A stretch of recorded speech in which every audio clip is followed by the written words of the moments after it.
Alors, comme je disais de base, c'est que le thème, c'est comment méditer la parole de Dieu. Et la semaine dernière, je vous avais dit qu'on a un peu survolé, on a parlé de l'esprit de religiosité, mais on a expliqué la semaine dernière le mécanisme qu'il fallait utiliser l'intelligence pour comprendre les Écritures. Et aujourd'hui, Dieu voudrait qu'on mette de l'emphase sur une autre chose pour que nous puissions en fait comprendre en fait comment méditer la parole et avoir des révélations. Et je venais de lire quelques textes pour nous. Le dernier qu'on avait lu, c'est que Paul disait, par exemple, lorsqu'il a reçu cette révélation, il n'a consulté ni la chair ni le sang. Et il y a une autre aussi chose que nous avons lue. On dit toute écriture inspirée de Dieu. Donc, ça veut dire que les gens qui ont écrit ont été inspirés de Dieu. Mais on se rend aussi compte qu'il y a certains écrits qui ont été, par exemple, comme celui de Paul. Lorsqu'il parle, il dit, il y a des choses que Dieu m'a dit, mais pour cette question, je ne vais pas utiliser, je ne vais pas consulter Dieu. Je dis ce que je pense. Alléluia. Je ne sais pas si quelqu'un me suit. Alors, quand Paul parle de cela, ça m'a fait un peu tiquer. Je disais, mais attends, par exemple, 1 Corinthiens 7, verset 25, pour que les gens ne disent pas que voilà, l'homme de Dieu n'a pas soulevé. 1 Corinthiens 5, 7, verset 25. Regardez ce que l'apôtre Paul dit. Il dit, pour ce qui est des vierges, je n'ai point d'ordre du Seigneur, mais je donne un avis. Aïe. Il dit, pour ce qui est des vierges. Ça veut dire qu'habituellement, lorsque l'apôtre Paul parle, il a des points de vue. Regardez, il dit, je n'ai point d'autre. Je n'ai point d'autre. Ça veut dire qu'il n'a rien reçu du Seigneur. Autrement dit, les choses qu'il disait souvent, il recevait cela du Seigneur, mais sur cette question, il n'utilise pas. Je ne sais pas si quelqu'un a ce niveau de spiritualité où il dit, je n'ai point d'ordre du Seigneur, mais je donne un avis comme ayant, oh my God, il dit, je donne un avis comme ayant reçu du Seigneur miséricorde pour être fidèle. Ça veut dire qu'il dit cette fois-ci, quand je parle, je ne m'appuie pas sur une révélation. C'est-à-dire qu'il entend écrire et puis il dit là, je ne parle pas avec la révélation du Seigneur. Je ne dis pas que c'est le Saint-Esprit qui me l'a dit. Je dis juste que je donne un avis, mais je dois tellement être fidèle dans le Seigneur que je crois que ce que je dis est vrai. Ça veut dire que Paul, là, il s'appuie sur la fiabilité, en fait, de sa communion avec Dieu pour dire ce qu'il dit. Mais il ne dit pas que ce qu'il dit est du Seigneur. Regarde ce qu'il continue. Il continue. Il dit, voici. Donc, j'estime bon. C'est pour ça que vous voyez, quand l'apôtre Paul souvent parle, il faut savoir reconnaître, en fait, quand il parle avec l'esprit et quand il parle avec lui-même. Alléluia. Alors, c'est là que j'ai commencé à comprendre quelque chose de très fort que Dieu m'a mis depuis des années, 2 ans en arrière. Il m'a dit, il y a ce qu'on appelle l'esprit de la parole. L'esprit de la parole est en fait l'esprit par lequel Dieu communique une pensée. Écoutez-moi très bien, je suis en train de dire à quelqu'un que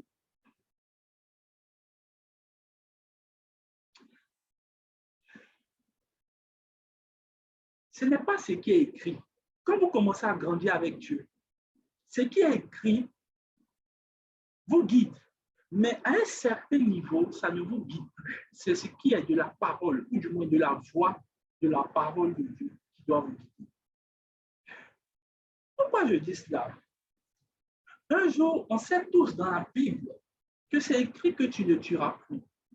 Et il est arrivé un jour que Dieu dise à Abraham, va, prends ton fils Isaac et tue-le. Directement, selon ce qui est écrit, Abraham ne peut pas faire ça.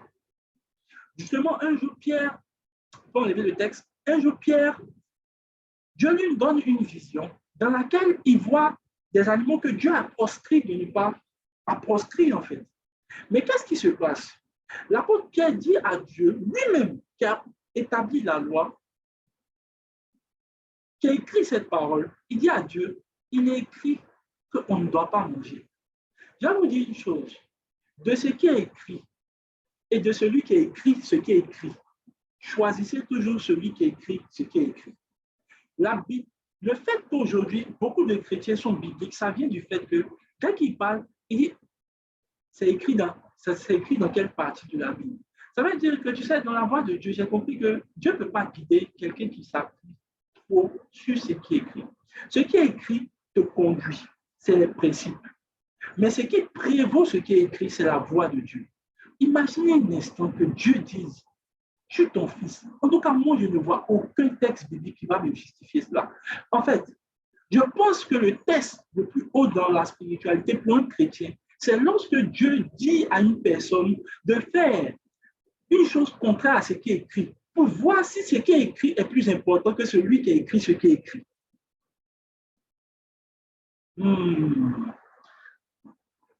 Écoutez bien. Jésus, par exemple, dit, l'homme ne se nourrira pas de pain, mais de toute parole qui sort de la bouche de Dieu. On est d'accord. Mais Jésus lui-même ne se nourrissait pas de la parole de Dieu. Jésus dit, ma nourriture, c'est de faire la volonté de mon Père. Il dit, ma nourriture, là, c'est de faire les bonnes œuvres, les œuvres de mon Père. Ça veut dire qu'un homme maintenant qui a commencé à avoir une statue comme Christ ne se nourrit plus de la parole forcément de Dieu, mais il se nourrit de la volonté de Dieu. Autrement dit, j'ai remarqué à un moment de ma vie que je passais beaucoup de temps à servir le Seigneur et je ne comprenais pas pourquoi, en fait, je cherchais vraiment beaucoup de temps. Et Dieu m'a dit, tu te nourris de la parole que tu prêches. Et j'ai commencé à remarquer que plus je prêche, plus je comprends mieux ce que je prêche. Plus je vous administre la parole, plus mon esprit s'ouvre. Et Dieu m'a dit, c'est ta nourriture qui est là. Ma nourriture, c'est de faire la volonté de celui qui m'a envoyé. Mais toi, ta nourriture, c'est de te nourrir de la parole de Dieu. Il y a une différence entre toi et Jésus. Alléluia. Donc, ça veut dire quoi? Un chrétien se nourrit de la volonté de Dieu. Et la volonté de Dieu, c'est de faire les œuvres que Dieu lui veut.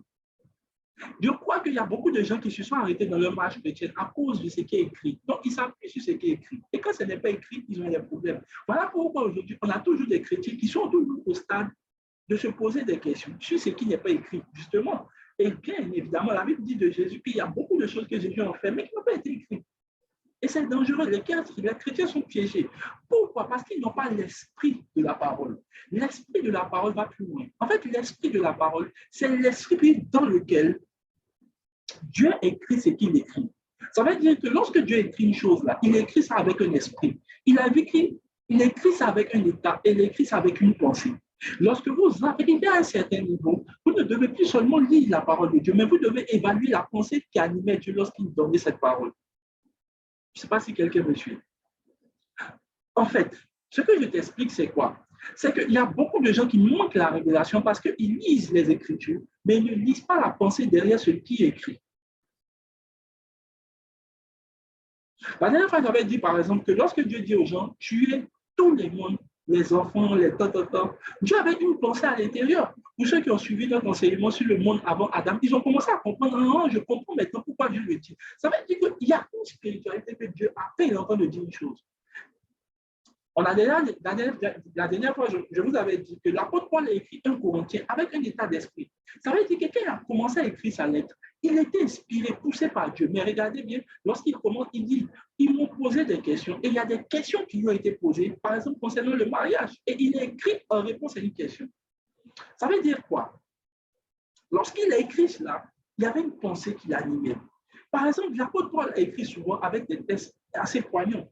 Par exemple, vous allez voir qu'il y a des textes comme ça, il écrit, il dit, c'est avec l'âme que je vous écris. Marisa Thomas, Khadija Yakaba.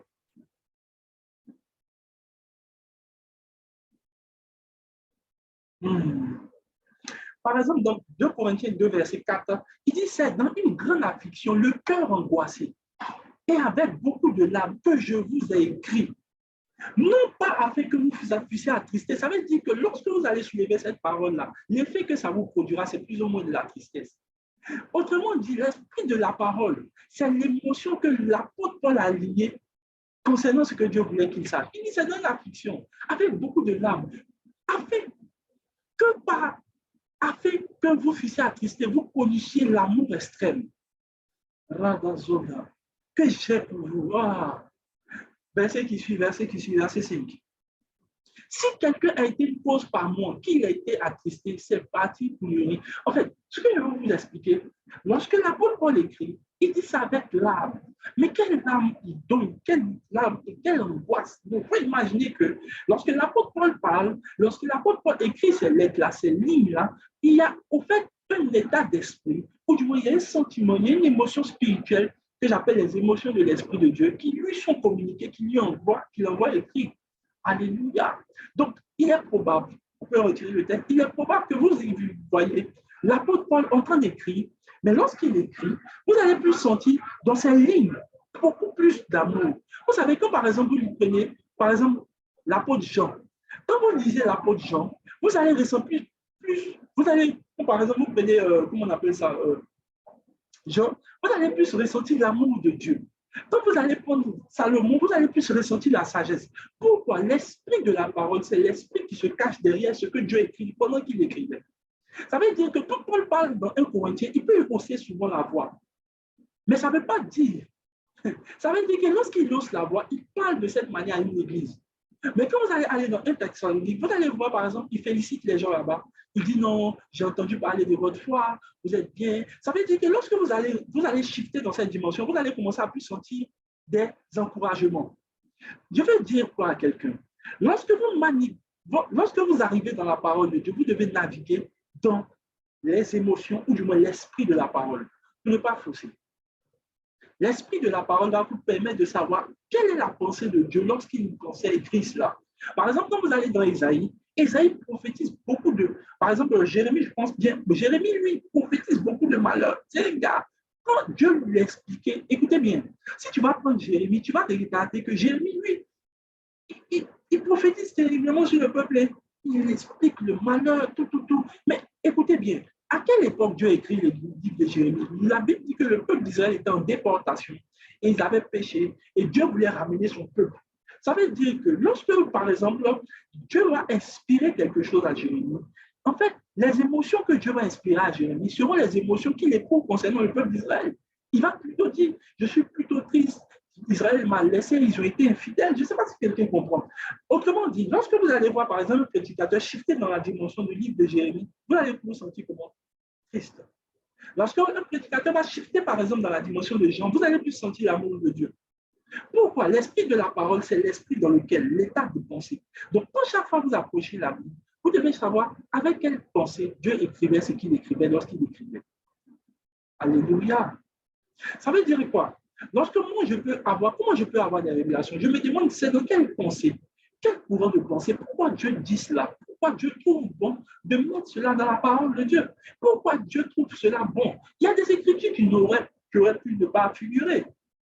Mais il y a certaines écritures qui sont laissées. Pourquoi? Parce que Dieu veut voir si, en fait, les gens comprennent le mouvement dans lequel ils sont en train de shifter. Est-ce que je parle à quelqu'un? Donc, ça veut dire que la manière dont tu peux suivre l'esprit de la parole détermine la manière dont tu peux avoir le plus de révélations du nom de Dieu. Et je prie que l'esprit de la parole s'attache à quelqu'un dans le nom de Jésus. Quand tu maintenant soulèves ta Bible, tu dois chercher à savoir, quand tu dis, qu'est-ce qui a inspiré Paul écrit cela? Et quand vous commencez à lire un peu plus, vous allez voir, ah, ok. Par exemple, le texte qu'on vient de lire, plutôt, quand vous allez continuer de lire le chapitre, il va dépeindre une réalité triste concernant l'Église. Donc, ça va vous envoyer avant certainement. Par exemple, quand je finis de lire cette lettre-là, j'ai souvent, le plus souvent, un fardeau d'intercession pour vraiment l'Église. Alléluia. Donc, en fait, ce que Paul exprime ici, c'est une esprit. Donc, quand Paul écrit cela, cherchez à savoir, mais quelle pensée Dieu voulait communiquer à son Église?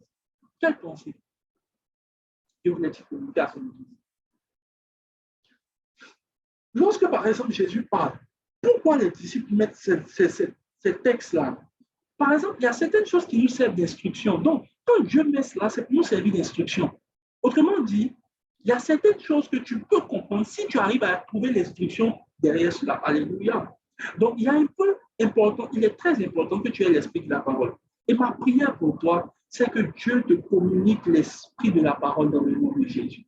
Que Dieu te communique l'esprit de la parole dans le nom de Jésus. Ça veut dire que quand l'esprit de la parole est là maintenant, tu sais maintenant pourquoi Dieu a dit d'écrire, ou du moins, pourquoi Dieu a inspiré son serviteur d'écrire de cette manière.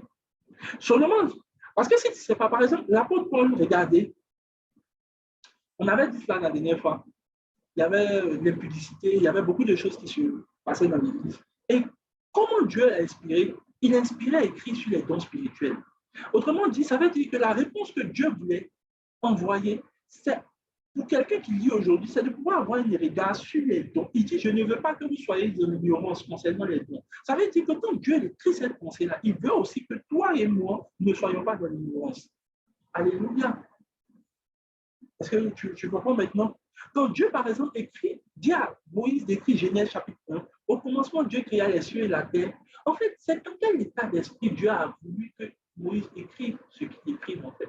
Pourquoi Moïse commence à dire, au commencement était la parole? En fait, c'est quand tu te poses ces bonnes questions-là, tu commences à avoir la pensée de Dieu concernant cette chose.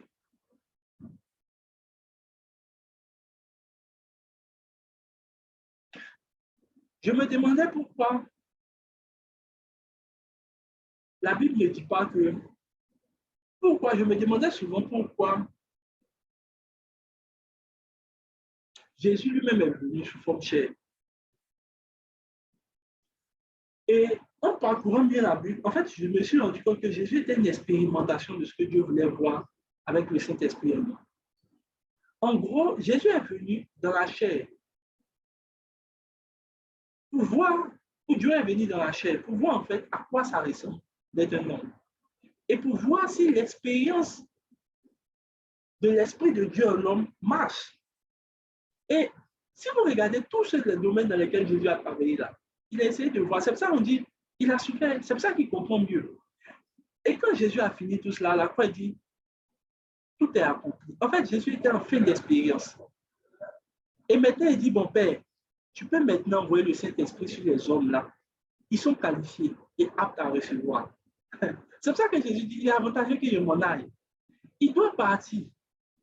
Jésus est venu expérimenter. Quand le Saint-Esprit est venu, Jésus a pu marcher sur lui et dit, OK, expérience approuvée, les hommes aussi peuvent marcher sur lui. Quand Jésus est venu, il a vu que avec l'Esprit de Dieu, on peut toujours... En fait, Dieu lui-même là, écoutez bien, la présence de l'Esprit de Dieu à l'époque faisait fuir les gens. Donc Dieu se demandait, est-ce que l'expérience en l'homme peut marcher? Je suis en train de te dire quelque chose. C'est pour cela que Paul pose des questions fondamentales. Il dit, ne savez-vous pas que votre corps est l'habitation de Dieu?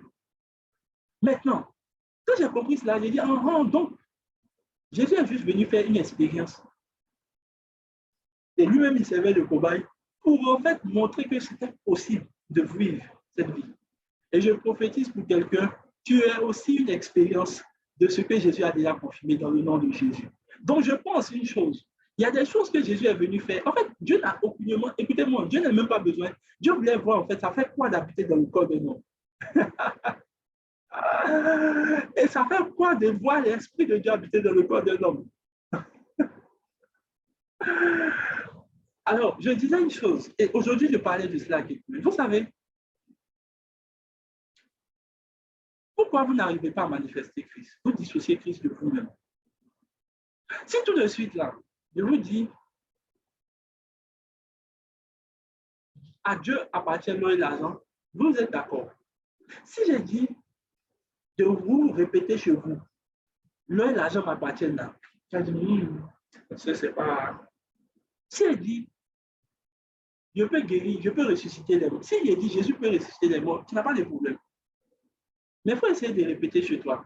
Moi, je peux ressusciter n'importe quel mot on m'envoie, je peux ressusciter. Tu vois, il y a bizarre. Bon, c'est pas un peu de l'orgueil. Justement, quand vous lisez les Écritures, un jour Jésus a dit cela. On dit, toi, là, tu es tout pour qui Dieu dit que tu es Dieu. J'ai remarqué que vous croyez en la parole de Dieu lorsqu'il s'agit de Jésus. Mais lorsque la parole de Jésus s'applique à vous, vous ne croyez plus. Votre problème avec la parole de Dieu, c'est que vous croyez en la capacité de Dieu. Mais lorsque Dieu donne la parole de Dieu vous concernant, vous ne croyez plus. Tout de suite, là, je te dis la vérité. C'est pour qu'il y a des gens qui viennent dans le Zoom. Je suis sûr, ils sont assis derrière. Il est un peu orgueilleux quand même, il y a un peu de l'autre. Bon, quand même, les jeunes prédicateurs n'ont pas se calmer. Non, non, non, non, non, non. Jésus dit une chose. Je vous envoie. S'ils ne croient pas en vous, ils ne croient pas en moi. Et s'ils ne croient pas en moi, ils ne croient pas en celui qui m'a envoyé.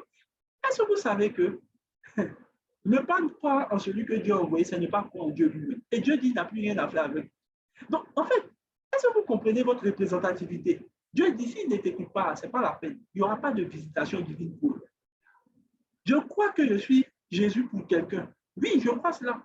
Tu sais que ça biaise les gens de dire ce genre de choses-là. Et je compris une chose, et je vous assure, personne ne peut enlever ça dans ma tête. Les gens croient dans la parole de Dieu quand il s'agit de Jésus. Dès que la parole de Dieu s'applique à eux, ils disent non. Il n'y a qu'à dire Dieu est tout puissant. Ils vont dire oui, on est d'accord. Répète toi-même, je suis un Dieu tout puissant. Tout ce que vous croyez là, vous croyez que Jésus est 3 fois saint. Dis je suis 3 fois saint. Non, en fait, je te prends un exemple. Aujourd'hui, le Saint-Esprit m'a vraiment parlé de cela. Il dit les gens croient en ma parole quand il s'agit de moi. Mais lorsque ma parole les concerne, ils n'y croient plus.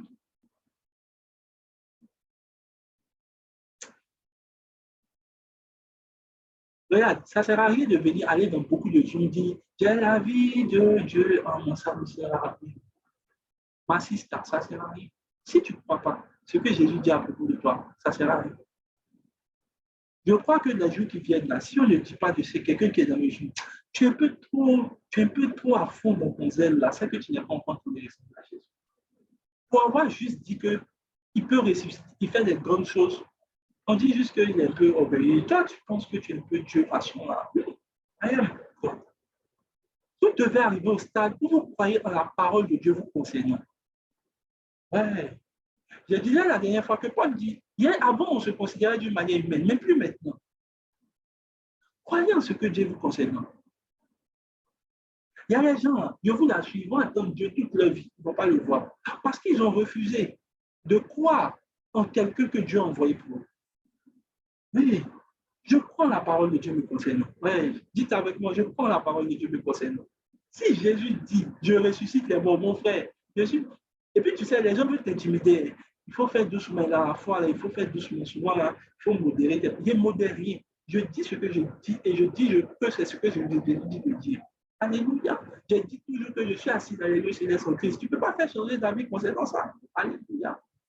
J'aimais cette parole de Paul. Il dit, j'ai compris que Paul vivait 2 réalités. On est toujours dans l'esprit de la parole. Il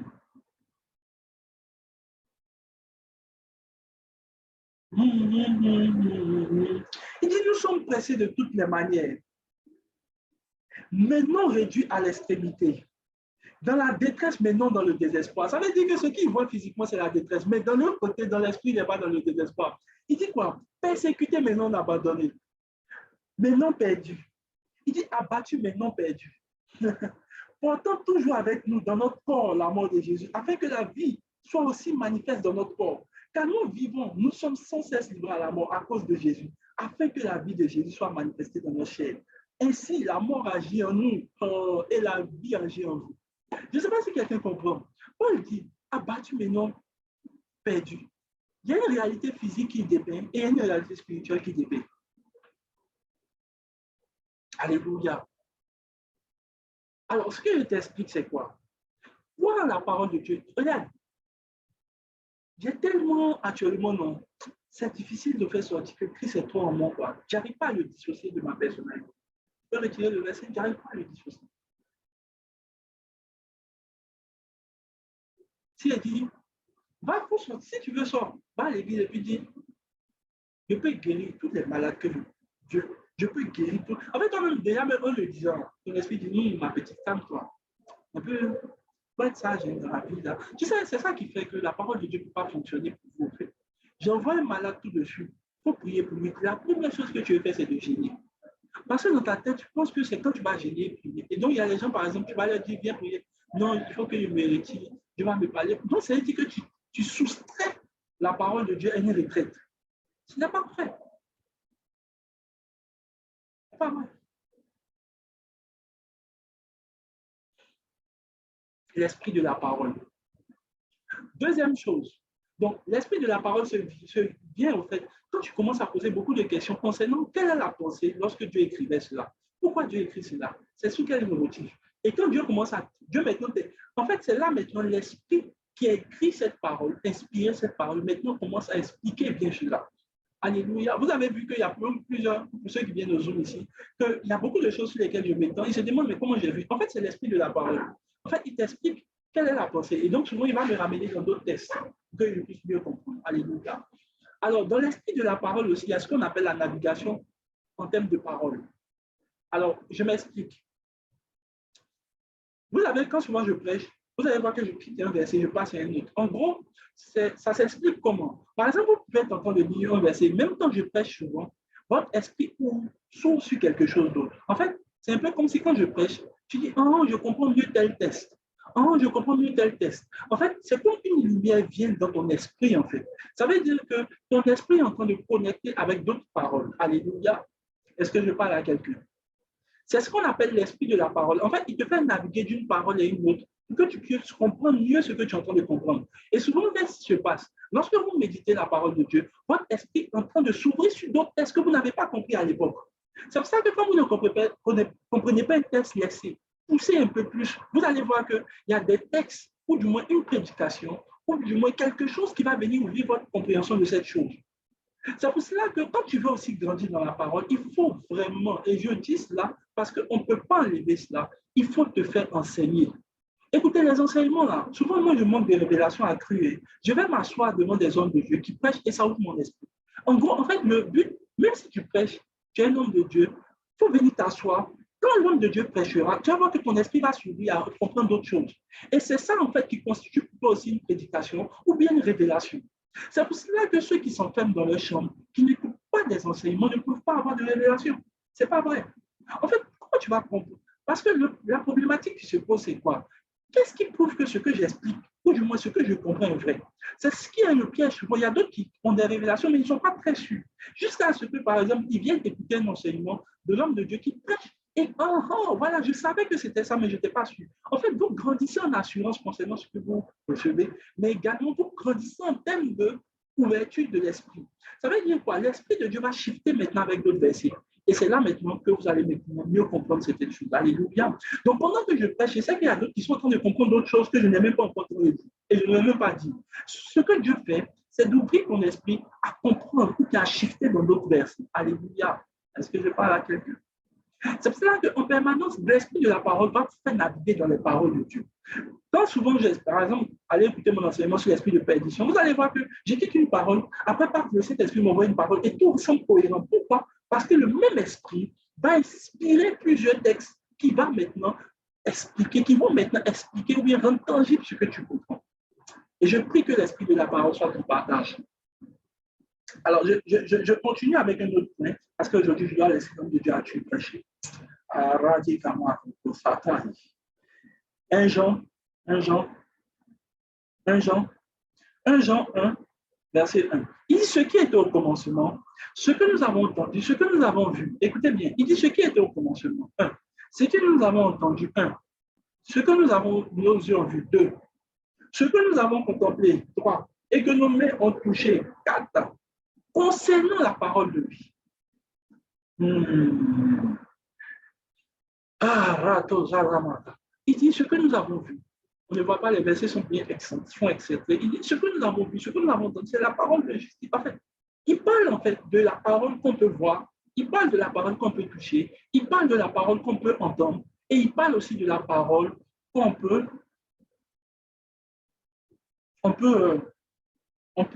comment on appelle ça, voir, alléluia, contempler. Alors, je me posais la question, mais Esprit de Dieu, comment on peut voir, entendre, contempler, toucher une parole? De retirer les versets.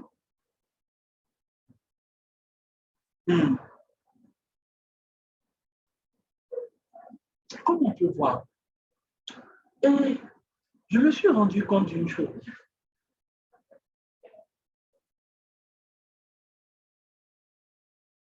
Paul a écrit une histoire concernant les 12. Il a écrit plusieurs choses concernant certaines choses que Jésus a faites. Par exemple, Paul écrit des histoires.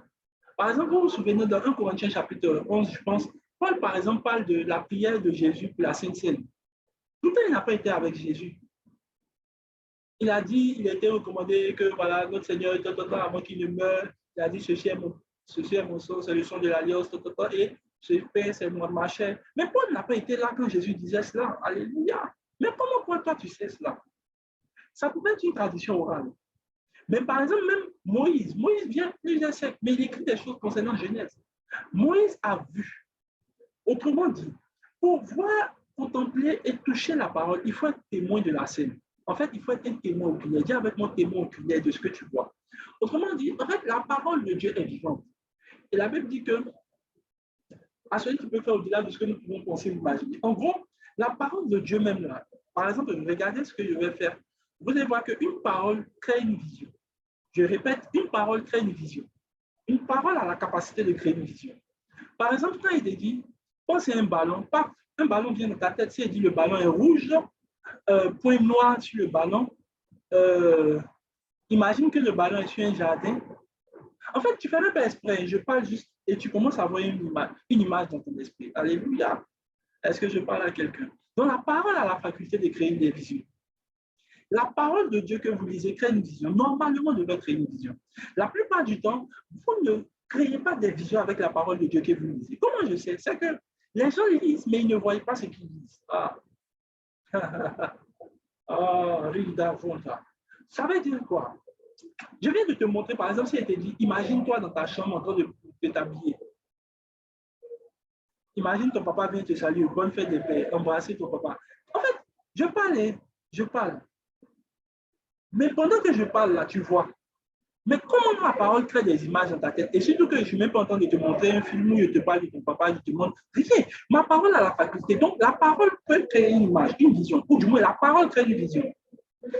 La femme qui a perdu du sang, la Bible dit qu'ayant entendu parler de Jésus, elle se dit en elle-même et elle a commencé à créer la vision. Si je puis le toucher, il faut que vous arriviez au stade où vous arrivez à voir ce que vous lisez. Autrement dit, je prends un exemple simple.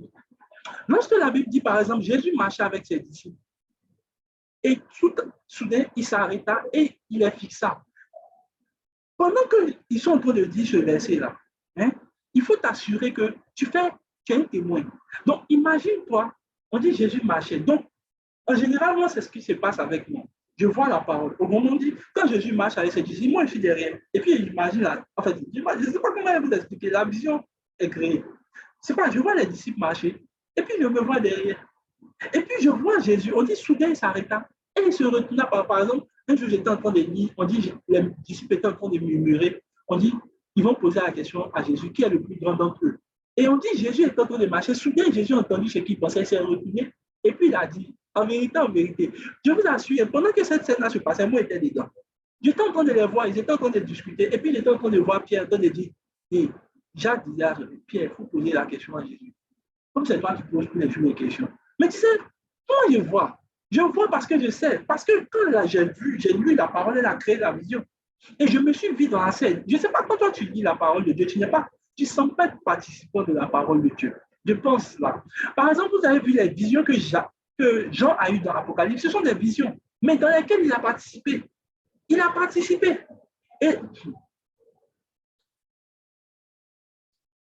OK, d'accord. Daniel chapitre. Daniel.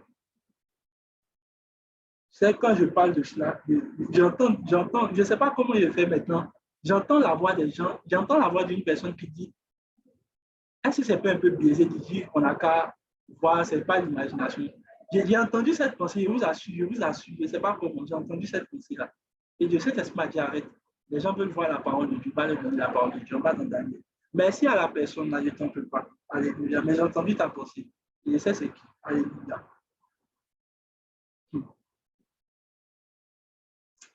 Ouais, on arrive à un certain niveau, franchement, il est assis. Jésus comme Jésus est frère. Je ne sais pas, Christ pleinement formé. Moi, j'ai commencé à voir cette vérité-là. Vraiment, Christ commence à se former en moi, franchement. Pas une présomption, franchement. Alléluia. Daniel 9, verset 2. Regardez. Daniel 9, verset 2. Il dit, la première année de son règne, moi, Daniel, je vis par les livres. Ah, ça veut dire que sa vision s'est ouverte par un livre. Il dit, je vis par les livres qui devaient s'écouler 70 ans pour les ruines de Jérusalem. D'après le nombre des années dont l'Éternel avait parlé à Jérémie le prophète. Ça veut dire qu'en lisant un livre de Jérémie, il lisait une prophétie de Jérémie et sa vision s'est ouverte. Il dit, je vis. Ça veut dire qu'il y a des prophéties que ce gars-là pouvait avoir en voyant dans des livres. Ah, je ne sais pas si quelqu'un me suit. En fait, ce que je t'explique là, la parole de Dieu, ou du moins, par exemple, quand la Bible dit que, il dit, je vis le peuple d'Israël en déportation. J'ai vu cela, par exemple, les noces de l'agneau. J'étais en train de lire. On dit, je vois par exemple l'ange. En fait, je ne sais pas comment expliquer. Votre esprit a la capacité, avec une parole, de créer des images. Je veux dire juste à quelqu'un que ton esprit aussi, la parole de Dieu a la capacité de créer des images. Donc, quand la Bible dit, et je vis un ange qui se tient près du soleil, ton esprit devait voir un ange près du soleil pour mieux comprendre ce qui est en train de se passer. Bon, ce ne sont pas des gens qui sont réactifs en disant, mais on enlève le verset. Il y a la vision qui est créée par la parole.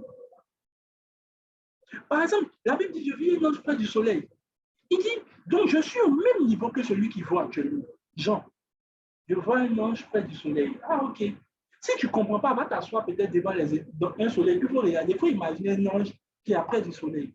Peut-être que tu ne comprends pas cela. Et puis tu vas maintenant mesurer plus la grandeur de ce qu'on est en train de t'expliquer. On t'a dit, je vis un ange près du soleil. Et puis il dit, j'ai entendu une voix forte qui disait à tous les animaux, réunissez-vous, tous les oiseaux du ciel. Donc, et puis il dit, venez manger de la chair de tous les droits. Donc tu devais voir la chair de tous les gens qui est formée là. Et tu devais voir les oiseaux. C'était normal, puisque cette parole est censée créer la vision. Ah, rendez-vous. Les paroles de Dieu sont esprit et vie. Écoutez, je vous dis ce que je fais. Je ne suis même pas obligé de donner mon secret. La dernière fois, l'homme de Dieu, tu me disais, le père, tu livres trop de secrets ici, ils vont commencer à voir comme nous. Mais il faut que quand même un peu. Mais comment vous dites, vous n'avez pas fait? C'est ce qui est terrible, en fait. Tu peux créer un niveau de vision par la parole de Dieu que tu dis. C'est pour cela que Jérémie dit, je vis. C'est-à-dire que la vision de Jérémie s'est ouverte concernant le peuple d'Israël, est-ce qu'il a commencé à le dire. Je vous ai dit ici que si vous ne croyez pas, comment je fais pour voir les anges? C'est simple. Je m'assois. Par exemple, ok, petit exercice. Tu ne crois pas? Petit exercice. Commence à lire le livre d'Ézéchiel et de Daniel. Tu ne fais que ça sur 1 ou 2 semaines. Tu vas m'expliquer ici comment toi-même tu vas commencer à avoir le niveau de vision. Il y a beaucoup d'expériences surnaturelles que tu vas commencer à avoir sans que tu te rendes compte. La dernière fois, il y a ma fille qui était là, elle me disait, j'ai commencé à lire le livre d'Ézéchiel. C'est vrai. En fait, les livres ont la capacité de créer en fait une vision. Hein?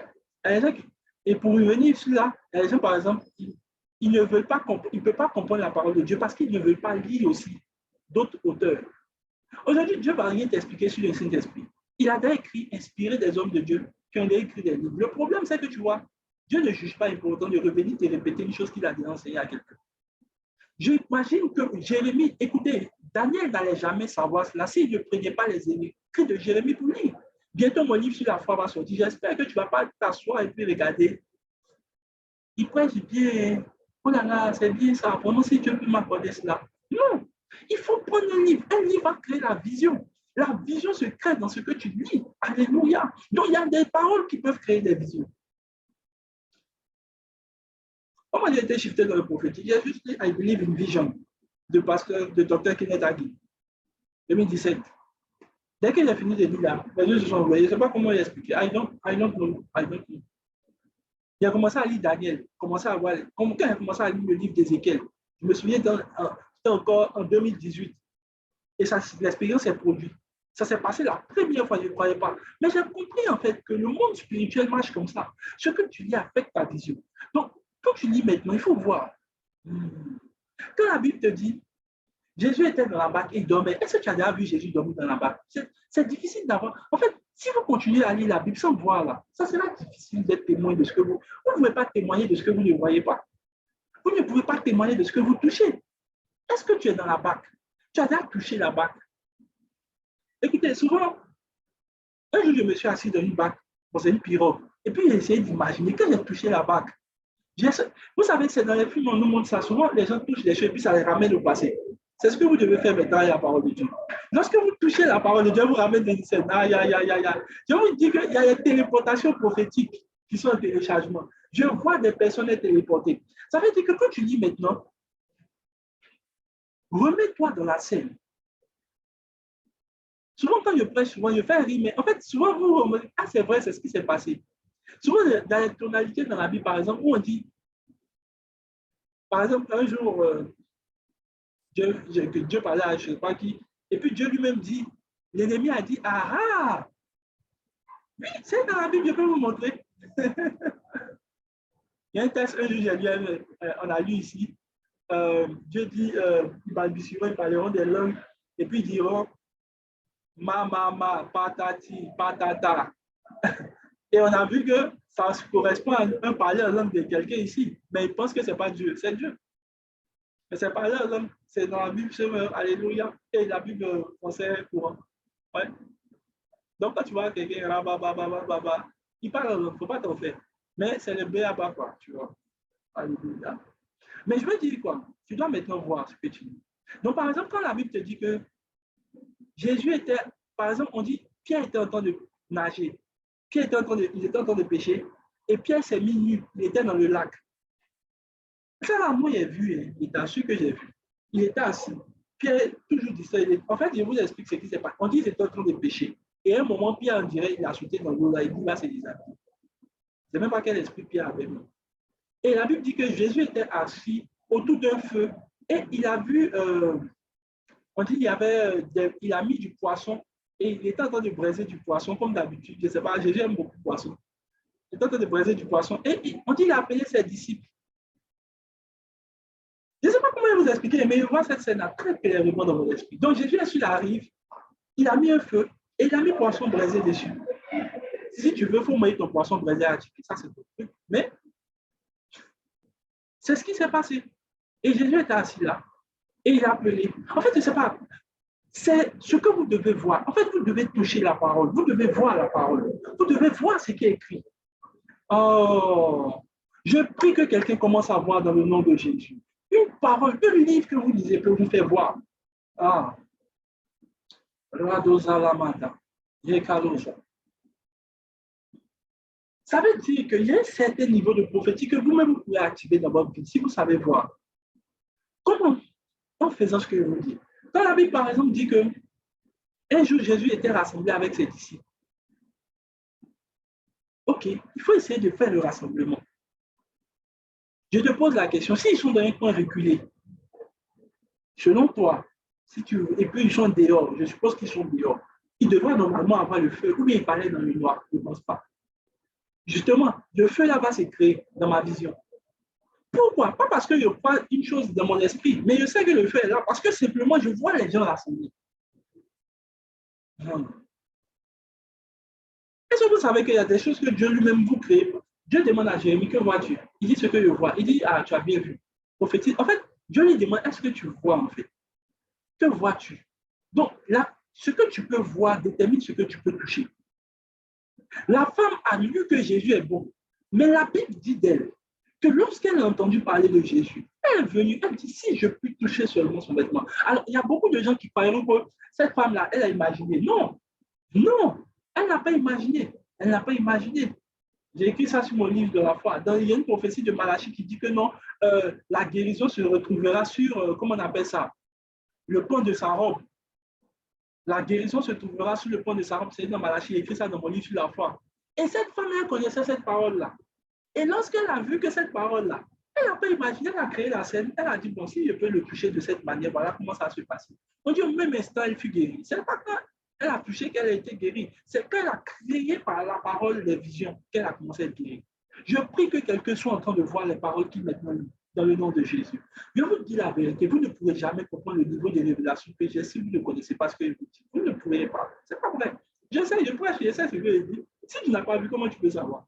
Comment tu peux voir? Comment tu peux être témoin de quelque chose que tu n'as pas vu? Comment? Comment? Comment tu peux être témoin? Donc, tu dois voir. Par exemple, je vous raconte par exemple, je prends un exemple simple, vous allez voir, par exemple,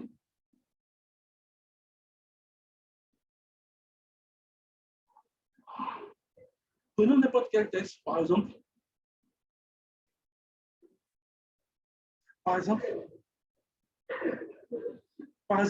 on dit, on dit, comme il marchait le long de la mer, par exemple, Matthieu chapitre 4, verset 18, on dit, comme il marchait le long de la mer de Galilée, il vit deux frères. Et c'est vrai, moi déjà là, il a créé la mer et il a créé Jésus. On dit, il marchait. En fait, si la Bible te donne cette précision, c'est pour te créer en fait une image dans ton esprit. En fait, Sinon, il aurait pu dire simplement ce qui est important. Mais on dit comme il marchait le long de la mer. Donc, toi, actuellement, là, tu devrais être derrière Jésus en train de le voir marcher le long de la mer.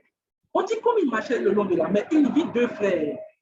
Ah, appelés. Et on dit ces deux frères-là jetaient le filet. Donc, actuellement, il va tranquillement Pierre et son gars là en train de jeter le filet. Et puis Jésus en train de marcher le long de la mer. Il faut imaginer Jésus un peu en train de marcher. Et puis il est quoi? J'aime la Bible. I love the word of God. I love it. I love it. I love it. I love it. Il dit, et on dit, regardez, on dit, il dit, quand ils étaient pécheurs, il leur dit, suivez-moi et je ferai de vous des pécheurs. Donc, si donc il essaie de filer ça, on t'a mis ça pour que tu vois ça. Maintenant, comment je peux pouvoir puiser une révélation derrière? C'est que quand j'ai vu qu'ils ont laissé les filets, il le suivit. Il dit, suivez-moi et je ferai de vous. Ça veut dire que la manière dont ils peuvent suivre détermine comment ils peuvent faire. De là, étant allés plus loin, donc ils ont marché un peu, ils sont arrivés un peu loin. C'est ça qu'il y a des gens qui me regardent, le gars, il est en train de raconter des histoires de l'école du dimanche. Oui, oui, c'est ça. Ils sont en train de créer Netflix dans ta tête, en fait, justement.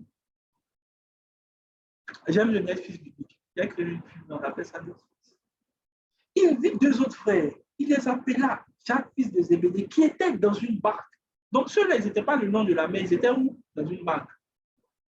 Ça me dit, en fait, à quel niveau les deux autres que Jésus a rencontrés étaient. Ils n'étaient pas dans une barque. Tu vois maintenant la petite révélation?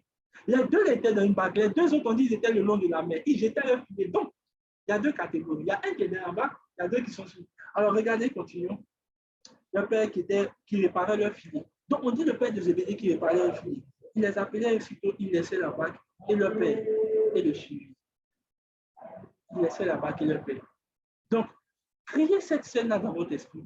Vous allez commencer à voir que Dieu va commencer maintenant à vous donner les petits détails et les petites précisions. Je prie pour quelqu'un dans le nom de Jésus, que Dieu puisse vous donner ce niveau de révélation. Qu'il puisse vous donner ce niveau de révélation dans le nom de Jésus. Dans le nom de Jésus. Je vais m'arrêter là, on me signale qu'il n'y a plus assez de temps. Mais je veux que tu puisses comprendre quelque chose, parce qu'il y a l'homme de Dieu qui va venir prêcher encore. Je voudrais que tu comprennes quelque chose. Actuellement, tu dois commencer à aimer l'esprit de la parole. Et prier, soupirer lorsque tu viens. Seigneur, explique-moi quelle pensée t'a animé lorsque tu donnais ce texte. Lorsque tu envoyais celui écrit, qu'est-ce que tu donnais? Deuxième chose, tu vas maintenant chercher à maintenant voir par la parole. Et par voir, je t'ai dit, pour augmenter ton niveau de vision, il faut également lire et imaginer. En fait, la parole doit créer des visions. Ta parole doit créer des visions que tu vois. La parole de Dieu que tu lis là, il dit cette parole que nous avons vue, contempler, c'est la parole de Dieu. Donc, il y a une parole que tu peux voir, que tu peux contempler, que tu peux toucher. La rentabaya. Tu dois toucher une bague, tu dois toucher la bague dans l'esprit. Alléluia. Donc, pour mieux comprendre, il faut toucher, il faut voir. Et je disais aussi que pour affecter ton niveau de vision, il faut lire. Les chrétiens qui n'aiment pas lire ne verront pas beaucoup. Alléluia. Pour être un grand lecteur, je suis un grand visionnaire. Pour être un grand prophète aussi comme Daniel, c'est un grand visionnaire. Pour être un grand homme de Dieu, ma chérie, mon frère, ma soeur, il faut voir par la parole. Il y a des gens qui pensent que les visions se créent par magie. C'est faux. Alors, regardez par exemple. Il y a une fille qui a posé la question la dernière fois. Elle dit que votre vision est affectée parce que vous voyez physiquement. Surtout si vous ne voyez pas la parole de Dieu. Avant, je voyais les anges, j'avais les ailes. Depuis que Dieu a commencé à illuminer mes yeux, je ne le vois plus de cette manière. Le Jésus que toi tu as actuellement, c'est pas, quand on dit par exemple, rentrer dans chercher, ou bien, je vais vous donner une petite astuce. Récemment, Bishop Dag a perdu son fils. On dit, quand ils sont allés le voir, il a dit, quand ils sont allés le voir, on dit, le bishop est occupé. Il est dans un moment de contemplation. Ah, c'est pas la contemplation, c'est pas ça. Et après, j'ai commencé à comprendre, je ne sais pas. En fait, c'est les instants de la vie où je rentre dans ma chambre, il n'y a pas de musique, il n'y a rien. Et puis, je suis devant la face de Dieu. Quand il dit devant la face de Dieu, là, peut-être ça c'est ma face, et la face de Dieu aussi. En fait, je cherche, en fait, il y a une image de Dieu qui vient dans mon esprit en ce moment. La plupart du temps, toi aussi, tu crées cette image dans ton esprit sans faire respect. Mais généralement, quand tu dis, je veux voir Jésus, mais Jésus montre-moi ta gloire. En fait, il y a une image qui se crée. Pour la plupart du temps, pour d'autres, c'est comme si je retourne au ciel, d'un espace tout blanc. Ça dépend de où ou de qu'est-ce que vous avez fait.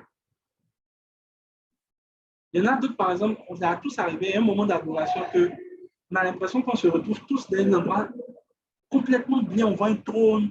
En fait, ton esprit, sans faire exprès, voit ça en fait. Mais le plus souvent, la plupart du temps, les gens pensent que c'est l'imagination. Non, non.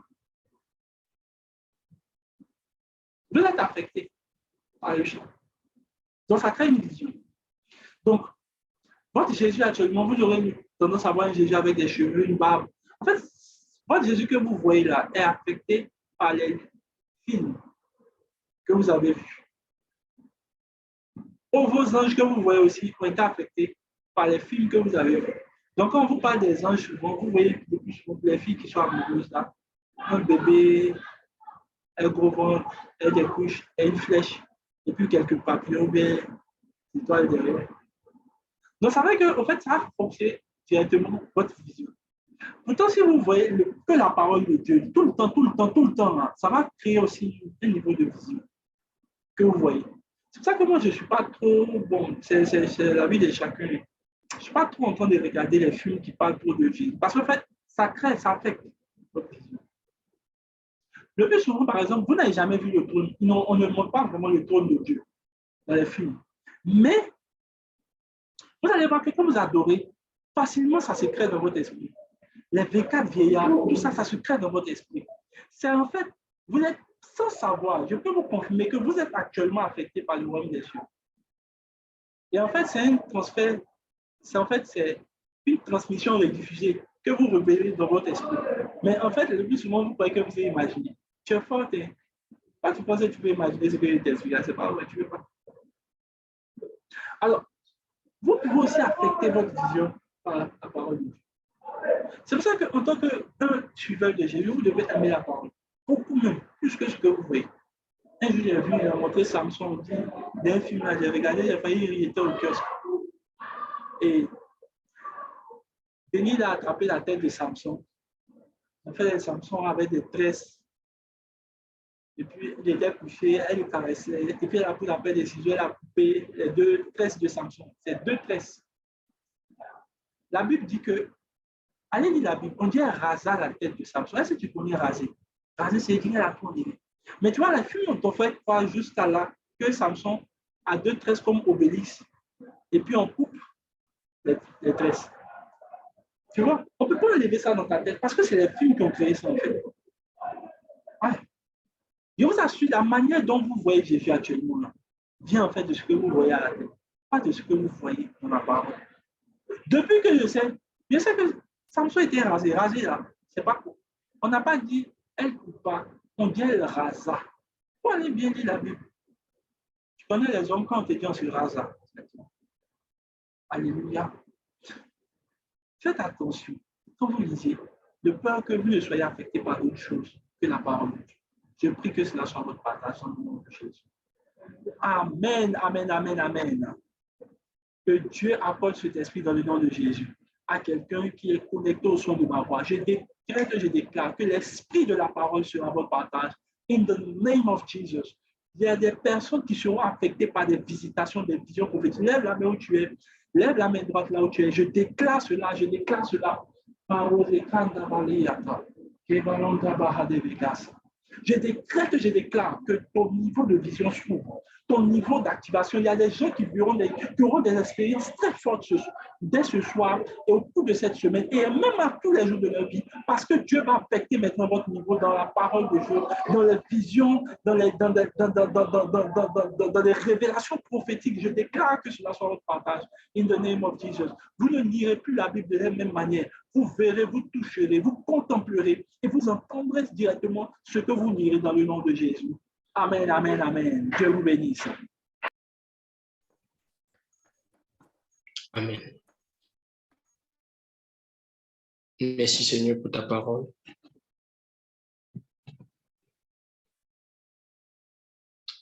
Bonsoir à tous. Voilà. Je salue tous les serviteurs, les servantes, les hommes de Dieu, les fils, les filles de Dieu ici présents. Je dis merci aussi à toute l'équipe de l'école de l'Esprit qui travaille afin que nous puissions avoir ces réunions. Et je rends grâce aussi pour la vie des hommes de Dieu ici, des visionnaires, notamment l'homme de Dieu Desroli, aussi le prophète Ludovic. Et je souhaite aussi une bonne fête des pères à tous les pères qui sont ici, que je connaisse et que je ne connaisse pas. Alléluia. Voilà. Bon, je disais tantôt au père de Oli que nous sommes à l'école de l'esprit. Bon, maintenant que je vais parler doucement. Donc, si vous voulez dormir, dormir. Je disais tantôt que on est à l'école de l'esprit. Donc, je pense que maintenant, on va faire des QCM. On va faire des TD, des travaux pratiques. Parce que je vois les jeunes ici, quand on prêche, ils nous regardent. On dirait qu'on vient des masses. On ne vient pas des masses. On est sur la terre aussi comme vous. Mais vous notez rien, vous ne prenez pas note. Et que si on pose une question sur un enseignement qui a été donné il y a seulement 2 jours, personne ne pourra répondre. Si on pose la question sur la définition, un néphilim, c'est quoi?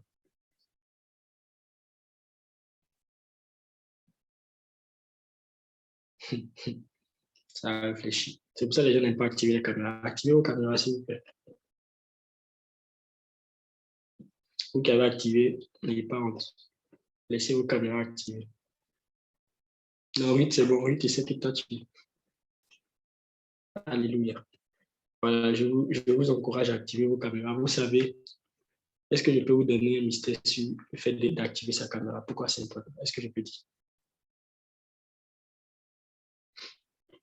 Je peux donner ou pas?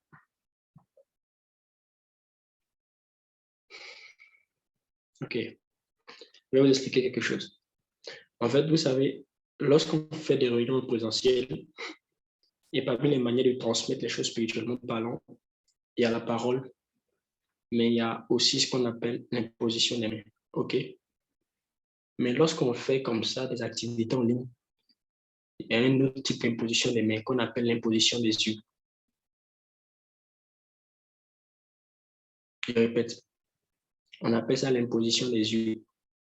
Ça veut dire qu'en te voyant et le fait que tu me vois, des choses peuvent se transmettre spirituellement parlant.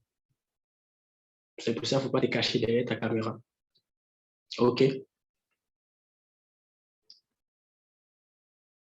D'accord, il n'y a pas de souci. Voilà. Mais c'est un encouragement pour nous à...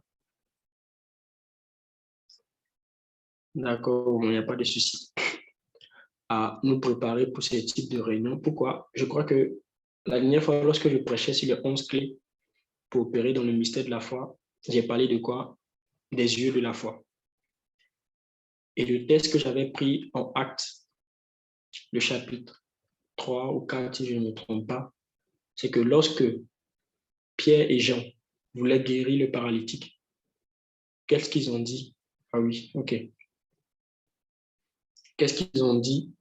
Ils ont dit au paralytique, regarde-nous, n'est-ce pas? Ils ont dit au paralytique, regarde-nous. Ils ont commencé par regarder le paralytique. On dit, il fixa les yeux sur le paralytique. Et après, ils ont demandé au paralytique aussi de les regarder. OK? Donc, si vous me regardez et que moi, je ne vous vois pas, il peut ne pas avoir transmission. OK? Voilà. Je ne suis pas en train de dire que c'est la seule manière de transmettre. Je dis que c'est une canal. OK? Par la parole, on peut transmettre l'esprit. Mais je suis en train de dire qu'il y a certaines choses qui se transmettent par les yeux. OK? Ce que j'ai appelé l'imposition des yeux. C'est-à-dire, ils ont regardé le paralytique les a regardés, et il y a une transmission de quelque chose qui s'est produit. Juste en regardant quelqu'un comme ça, en regardant juste vos yeux, je peux savoir si quelqu'un est sous une oppression démoniaque. Ah ouais? Ça se voit dans les yeux. Juste en regardant vos yeux comme ça, je peux savoir si vous suivez mon message ou pas. Juste en regardant vos yeux comme ça, je peux vous donner une parole prophétique. Pourquoi? Parce que la Bible dit que Paul, lorsqu'il était en train de prêcher, voyant que cet homme avait la foi, donc il a regardé où pouvoir. Il a fixé l'homme et il a vu la foi dans ses yeux. La foi, on peut la voir. OK? C'est pour ça, c'est important. Voilà. De permettre aussi souvent qu'on puisse vous voir. Ça permettra soit de transmettre des choses, soit de voir certaines choses, soit de pouvoir parler facilement, de pouvoir donner des messages.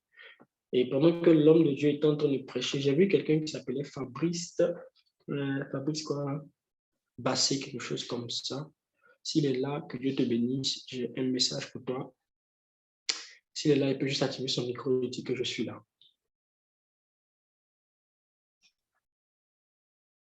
Et ça permet de vérifier aussi que les gens ne sont pas en train de dormir derrière les caméras. Parce que souvent, tu penses que les gens suivent, mais ils dorment. On dit pendant que Paul est en train de prêcher, il y a un jeune là, il a dormi, qu'il est tombé de la fenêtre. Oh! Bonsoir, Ouais. Jésus là. Jésus là. Tu as la possibilité d'activer ta caméra aussi.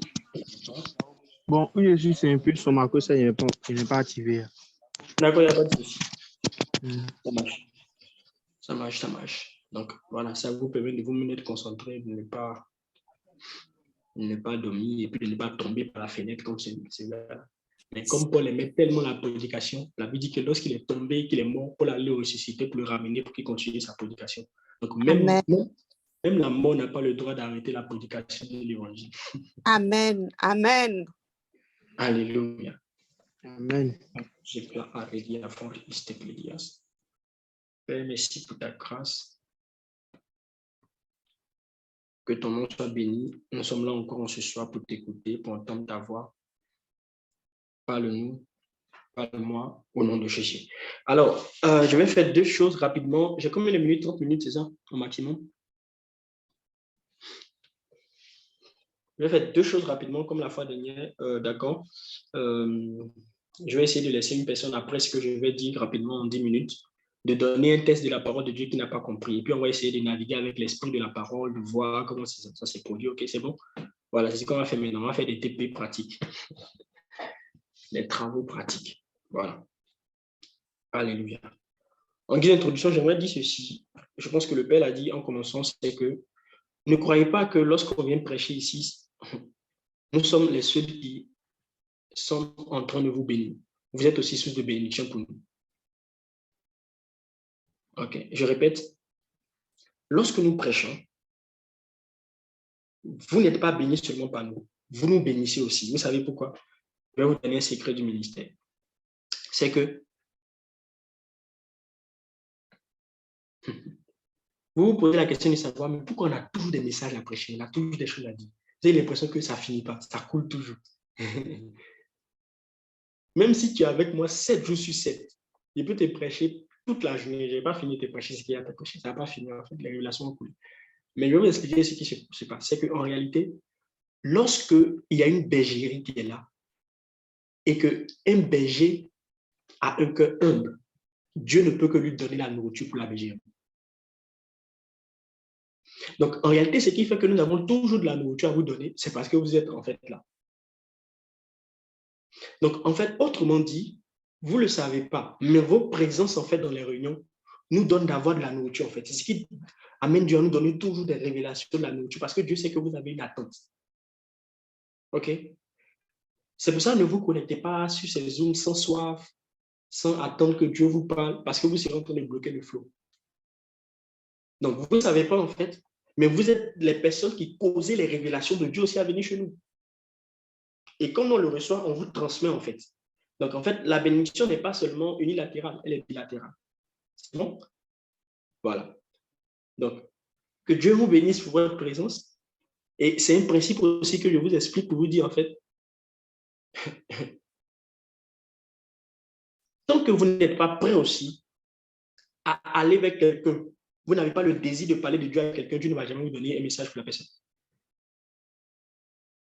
Il faut qu'il y ait quelqu'un pour recevoir le message. Si vous avez un don de prophétie, que vous n'allez pas avec quelqu'un, ça va servir à rien. Parce que Dieu n'a pas besoin de prophétie. Tu as prophétisé à Dieu. les prophètes dans la chambre.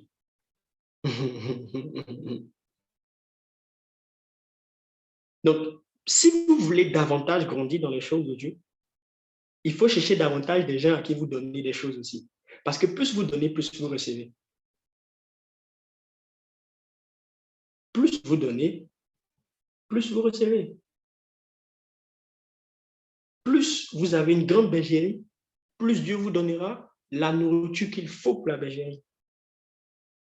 Et tout est une question d'humilité de cœur. OK? Deuxième point que j'ai souligné. OK? Premier point, j'ai parlé de l'imposition des yeux. OK? Deuxième point, j'ai parlé du fait que la bénédiction est bilatérale. OK? Je suis en train d'avancer maintenant.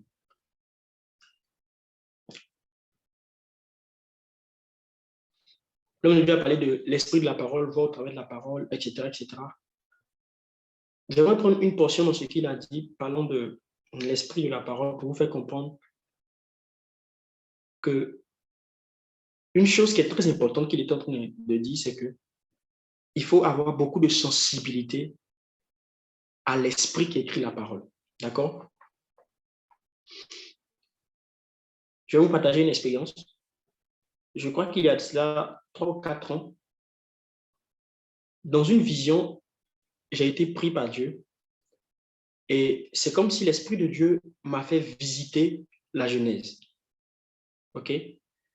Et j'ai comme vu en fait la création, un peu comme Moïse l'avait vu, et avec certains détails.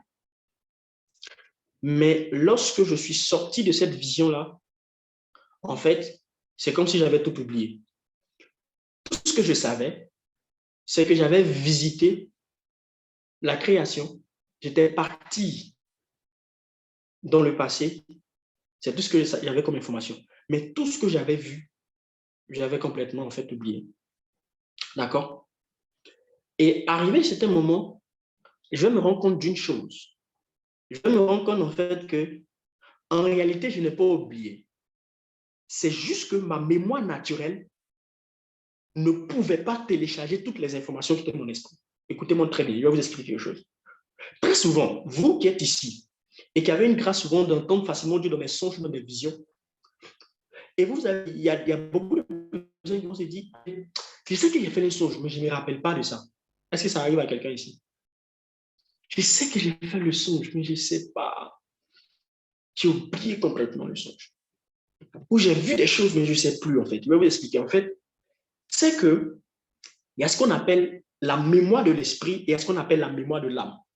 Et naturellement parlant, l'homme est beaucoup plus conscient de la mémoire de son âme, donc de sa mémoire psychologique que de sa mémoire spirituelle. Et souvent, il y a un déphasage entre la mémoire spirituelle et la mémoire psychologique. Ce qui fait que lorsque vous captez des choses dans le monde spirituel, votre mémoire psychologique, qui n'est pas assez développée, ne peut pas recevoir les informations spirituelles. En fait, c'est un peu comme si je vous dis, vous avez une clé USB de 2 gigas et vous voulez prendre quelque chose qui a 8 gigas. Vous voyez que l'espace n'est pas suffisant. Donc, en réalité, ce n'est pas un oubli. C'est un manque de quantité et de spiritualité dans votre âme. Plus la spiritualité qui réside dans votre esprit va couler dans votre âme, vous allez vous rendre compte que vous n'oubliez plus les visions. Là, je peux vous expliquer des visions de Dieu que j'ai vues il y a 5 ans et je peux t'expliquer la vision exactement comme je l'ai vue. Je peux même prendre une personne ici, peut-être que j'ai prophétisé il y a 2 ans, mais je peux te rappeler la même vision que je t'ai dit il y a 2 ans. Tu vas te dire, mais comment il fait? Yes.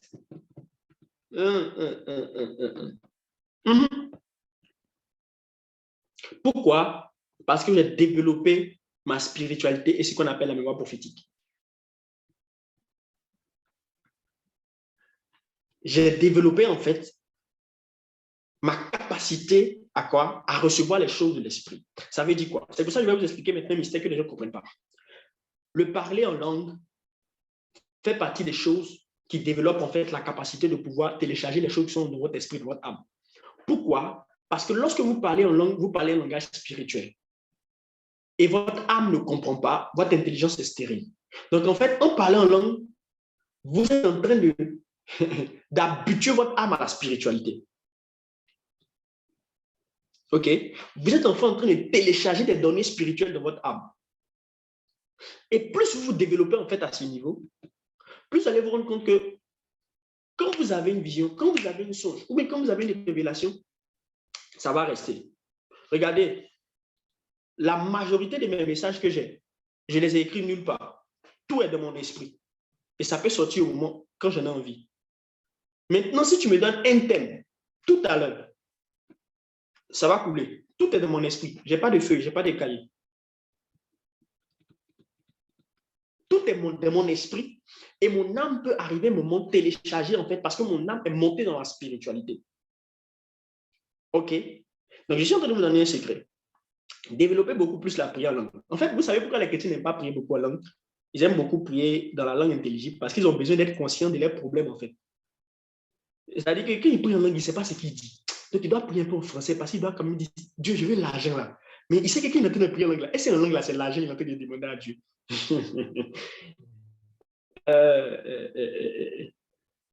La prière en langue est une prière excellente. Pourquoi? Parce que tu ne sais pas ce que tu demandes à Dieu. Et vu que tu ne sais pas ce que tu demandes à Dieu, en réalité, tu ne fais que prier pour te développer spirituellement parlant. Mais les chrétiens ont besoin d'être conscients. Il dit, si je peux prier en langue ici, est-ce que c'est ça la mission que j'ai demandé? C'est même pour ça que Dieu a fait la prière en langue. Pour que tu ne saches pas ce que tu demandes, mais que tu pries seulement.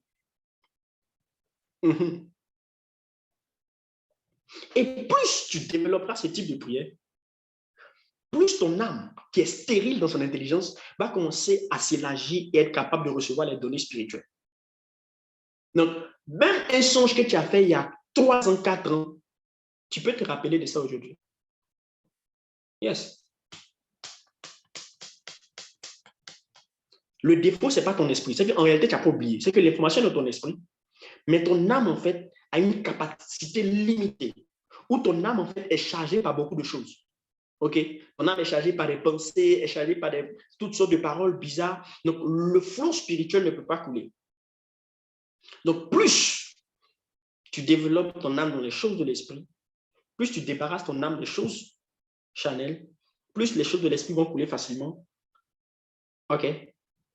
Dans ton âme. Et j'étais en train de dire maintenant, pour revenir à ce que j'ai dit, donc je croyais que j'avais oublié tout ce que j'avais vu concernant la Genèse. Mais en réalité, je n'ai rien oublié. Tout était dans mon esprit. Et arrivé un moment, je vais me rendre compte que quand je vais commencer à lire la Genèse et expliquer la Genèse, je vais commencer à voir entre les lignes de la Genèse. En fait, je vais commencer à expliquer des parties qui ne sont pas écrites. En réalité, ce n'est juste le résultat du fait que j'ai été dans ces lieux-là spirituellement parlant dans la vision. Est-ce que vous comprenez maintenant pourquoi l'homme de Dieu est en train de vous dire en fait que lorsque vous lisez, vous devez voir. Parce que quand vous voyez l'image, quand vous voyez au travers de la parole, vous pouvez voir les détails.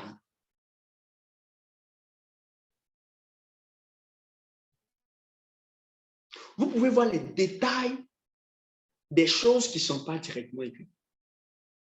Pourquoi? Parce que vous avez été dans la vision. Et j'ai commencé à voir des choses très poussées, très profondes dans la Genèse, que je n'avais jamais vues auparavant. Mais c'est parce que j'ai été dans cet endroit-là. C'est à ce moment-là que j'ai commencé à expliquer, pour dire aux gens que, en réalité, le diable n'a jamais été le premier animal qui a tenté Adam et Ève dans le jardin, mais il a été le plus rusé. Yes. C'est parce que j'étais dans la scène. C'est parce que j'y étais, en fait. Donc, le fait de voir au travers de la parole vous donne de voir certains détails. Le fait d'imager la parole, de visualiser la parole, vous donne de rentrer dans certains types de dimensions et même vous ouvre en fait des visions.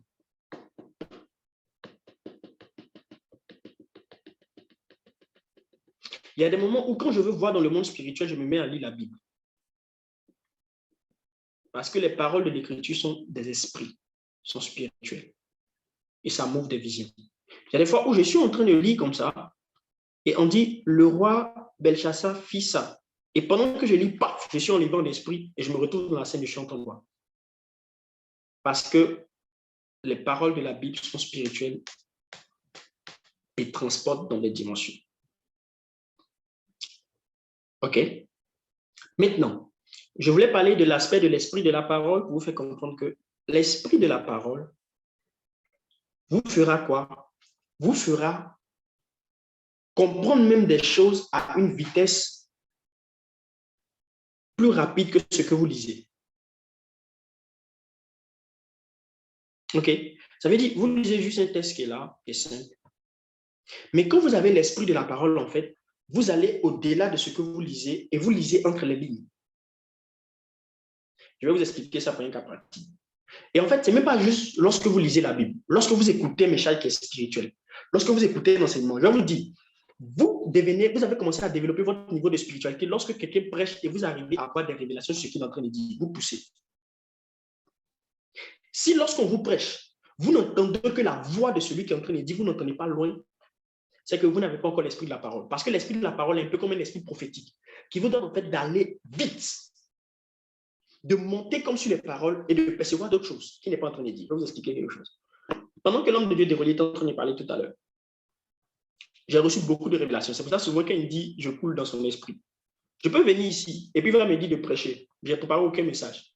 Je vais juste écouter ce qu'il a dit. Et dans ce qu'il dira, l'esprit de la parole va m'amener à couler en fait. OK? Par exemple, il a pris l'exemple de la femme qui avait des sangs, qui a touché quoi? Le pan de la robe de Jésus. Qui était quoi? En bas. OK, on parle des franges. OK? Et il dit qu'elle a lu ça dans Malachie exactement. Et ça fait quoi? Ça fait qu'il a quoi? Elle a téléchargé la guérison. Il a dit ça. Et vous voyez, quand il a dit ça, mon esprit s'est ouvert, ou l'esprit de la parole a ouvert mon esprit sur quelque chose. OK? Première chose que j'ai essayé de voir dans la vision lorsqu'il parlait, donc je voyais au travers de ce qu'il disait, c'est que je me dis, quand quelqu'un porte un vêtement, OK, donc certainement Jésus avait une sorte de robe de tunique, et c'est juste quand on bat qu'elle a touché. Pourquoi elle n'a pas touché à sa hanche?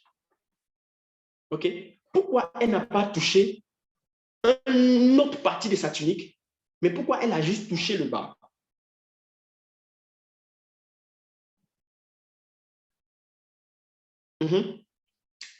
La réponse est simple.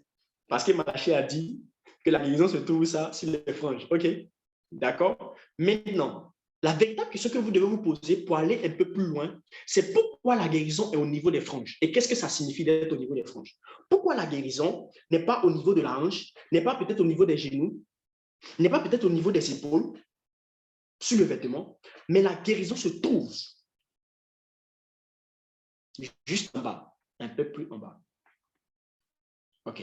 Et lorsqu'il dit ça, mon esprit s'ouvre sur le cas d'une autre femme aussi, qui avait sa fille qui était malade, la syrophénicienne. OK. Et lorsqu'elle part voir Jésus, elle dit, ma fille est malade.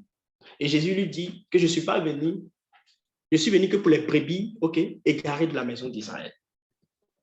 D'accord? Et elle a commencé à parler. Et c'est à cause des disciples même que Jésus a répondu à cette femme. Il dit, maître, cette femme nous importune, est-ce que tu peux faire quelque chose? Elle va nous libérer. OK. Et Jésus dit à cette femme qu'on ne donne pas la nourriture des quoi? Des enfants aux petits chiens. Quelle était la réponse de cette femme? Mais les petits chiens se nourrissent de quoi? Des miettes qui font quoi? Qui flottent, qui tombent. Les miettes qui tombent de la table. Donc la table est là et les miettes tombent. Et c'est les miettes qui sont en bas qui vont guérir. OK, est-ce que quelqu'un est en train de me suivre? La frange se trouve ça en bas.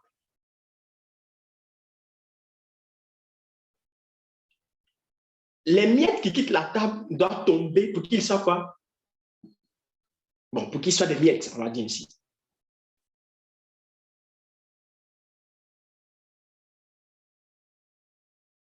Autrement dit, si la guérison se trouve en fait à la frange, ou si on a besoin que le pain soit des miettes pour descendre en fait, ça veut dire qu'il y a un cheminement, il y a tout un processus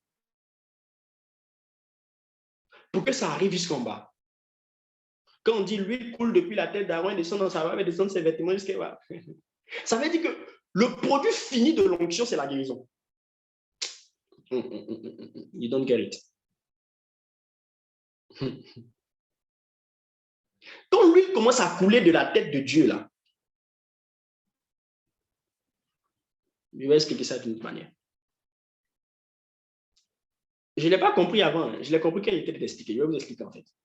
Et après, Jésus va dire, ne donne pas le pain des enfants petits chiens. Maintenant, comprenez ceci. Ça veut dire en réalité, s'il parlait de la guérison, ça veut dire que le pain est symbole aussi de la guérison. OK, on est d'accord? Est symbole aussi de la guérison. Et naturellement, les enfants de Dieu ont pas la guérison. Parce qu'il dit, on ne donne pas le pain des enfants. Donc, on dit, healing is the bread of soul. Donc, la guérison est le pain des enfants. Maintenant, ce que vous ne savez pas, c'est que dans la coutume juive ou la culture, donc ça aussi, il faut avoir un peu de culture pour pouvoir comprendre quelque chose, c'est que dans toutes les maisons des Juifs et sur toutes les tables, le pain ne manque jamais. Il y a toujours du pain sur une table des Juifs. OK? Toujours du pain. C'est pour ça que quand Jésus vient et puis il dit, je suis le pain de vie, il entend et dit que je suis ce qui ne manque pas sur la table. Aïe, aïe, aïe, aïe, aïe, aïe, aïe. Quand Jésus est en train de dire, je suis le pain, on peut manquer sur la table. La viande, le poisson, les légumes. Mais il y a quelque chose qui ne manque pas sur la table d'un juif, c'est le pain. Oh, are you with me?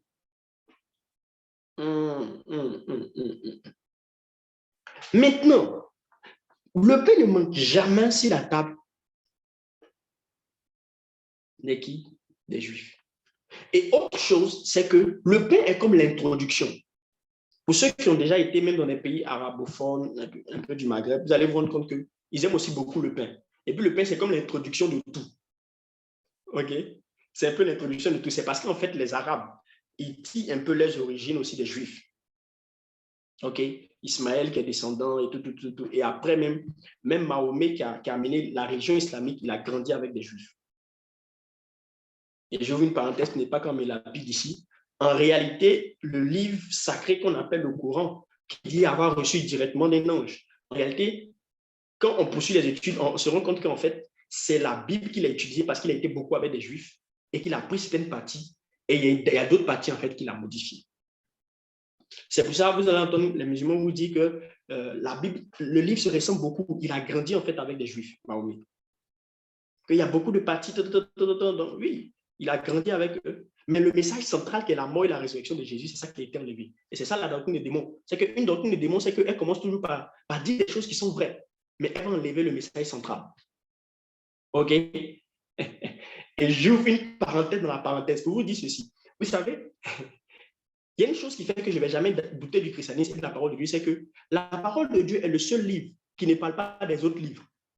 Mais bizarrement, dans le Coran, on parle du livre que nous avons. Bizarrement, dans le Coran, on parle des hommes du livre. On dit, allez voir les hommes du livre, que les chrétiens, il y a d'autres qui ne croient pas. Mais dis, attends, mais quand tu as la vérité, est-ce que tu as bien prouvé que tu as la vérité?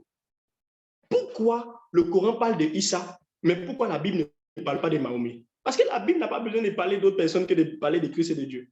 Bref, la prochaine fois, je vais parler de ça. Je vais parler de 7 raisons pour lesquelles le christianisme n'est pas une religion. 7 raisons. Je referme la parenthèse. Donc, les Maghrébiens et les Arabes, ils ont cette coutume aussi d'aimer beaucoup le pain. En tout cas, pour moi, il a fait la Tunisie. En Tunisie, si on a augmenté le prix du pain, il y aura révolte. Il y aura révolte. Ce sont des choses auxquelles on ne touche pas. Le pain ne manque jamais sur la table d'un juif. Et la nourriture par laquelle on commence même chez un juif, c'est qu'on commence à manger un peu de pain. OK? Avant de commencer à manger d'autres choses, de manger le couscous. OK? La Zipronevale Adishta Azna. Et Jésus dit que le pain ou la guérison, c'est la nourriture des enfants, en fait. Et que le pain se trouve à la frange. Ça veut simplement dire, en fait, que la guérison est la première des choses avec laquelle on doit rentrer en contact lorsqu'on rentre dans la vie chrétienne. Ça veut dire que l'introduction, les gens pensent que la guérison divine, là, c'est pour les hommes de Dieu qui ont fait 1000 ans, 10 ans dans le ministère. Non. On dit c'est à la frange. Frange, là, ça veut dire que c'est accessible par tout le monde. On dit, c'est l'introduction de la nourriture. Ça veut dire même quand il n'y a rien sur la table, là, ça veut dire que tu peux ne pas être riche, tu peux ne pas être prospère, tu peux ne pas être végétarien, mais le pain, là, ça ne va pas manquer sur ta table. Right? Aïe, aïe, aïe, aïe, aïe. les franges de Jésus. C'est-à-dire que même si tu n'es pas digne de te lever pour regarder Jésus en face là, tu peux te prosterner et puis toucher le pan de sa robe, le bas. Ça veut dire que la guérison, là, c'est pour les gens qui ne sont pas dignes, les gens qui sont en bas. Est-ce que tu m'as capté? Si tu ne peux même pas te tenir à la hanche de Jésus, au moins tu peux te tenir à ses pieds et toucher sa frange.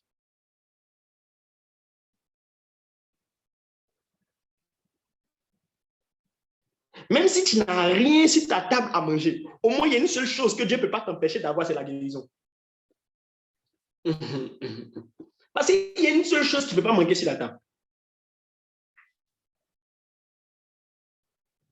Le pain est accessible à tout le monde. Bon, je parlerai de ça quand je vais écrire mon livre sur la guérison divine. Mais vous voyez, je viens de comprendre ça tout à l'heure, lorsque l'homme de Dieu parlait de quoi? De la frange. J'ai juste visualisé et je me suis dit, mais pourquoi c'est au niveau, on va dire, des pieds? J'ai fait un parallélisme avec une écriture et j'ai eu une révélation en fait de Dieu qui m'a fait comprendre que voici cela. Ok, c'est bon? Les détails. En fait, voir au travers de la parole vous donne de voir des détails et des détails vous donnent des révélations. C'est très simple. C'est très simple. Maintenant, je vais vous donner un autre élément. Il est complémentaire à ce que j'étais en train de faire tout à l'heure. Écoutez-moi. Il y a certains types de révélations que vous allez avoir en fonction de certains types de révélations que vous avez déjà entendues, que vous avez déjà écoutées.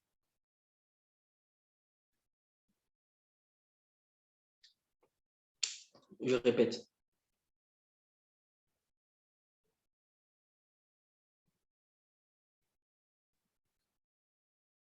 Par exemple, quelqu'un qui vient de se convertir et qui lit la Bible, et dans la Bible, il est écrit « Ne marchez pas, n'accomplissez pas les désirs de la chair, mais vivez par l'esprit. » Ok.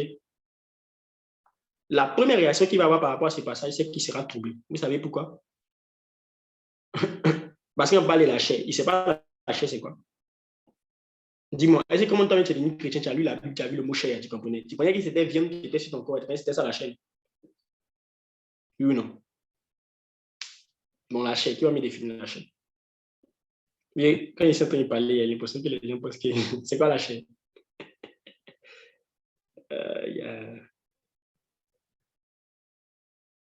Bon, c'est quoi la chair? Bon, j'ai pris un thème un peu simple, même s'il est encore complexe. Ce que je vais vous expliquer, c'est très simple. C'est que lorsque vous avez un type de connaissance, vous pouvez accéder à un autre type de connaissance. Daniel a accédé à un type de vision parce qu'il s'est connecté à quoi? Au livre du prophète Jérémie.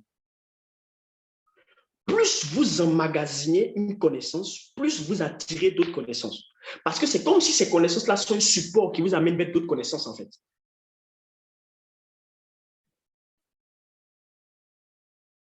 OK. C'est pour ça qu'il a dit, un homme de Dieu, une personne, un chrétien qui ne lit pas beaucoup, il ne va pas aller loin. Parce qu'il y a des révélations de la parole de Dieu que j'ai aujourd'hui parce que j'ai lu un livre.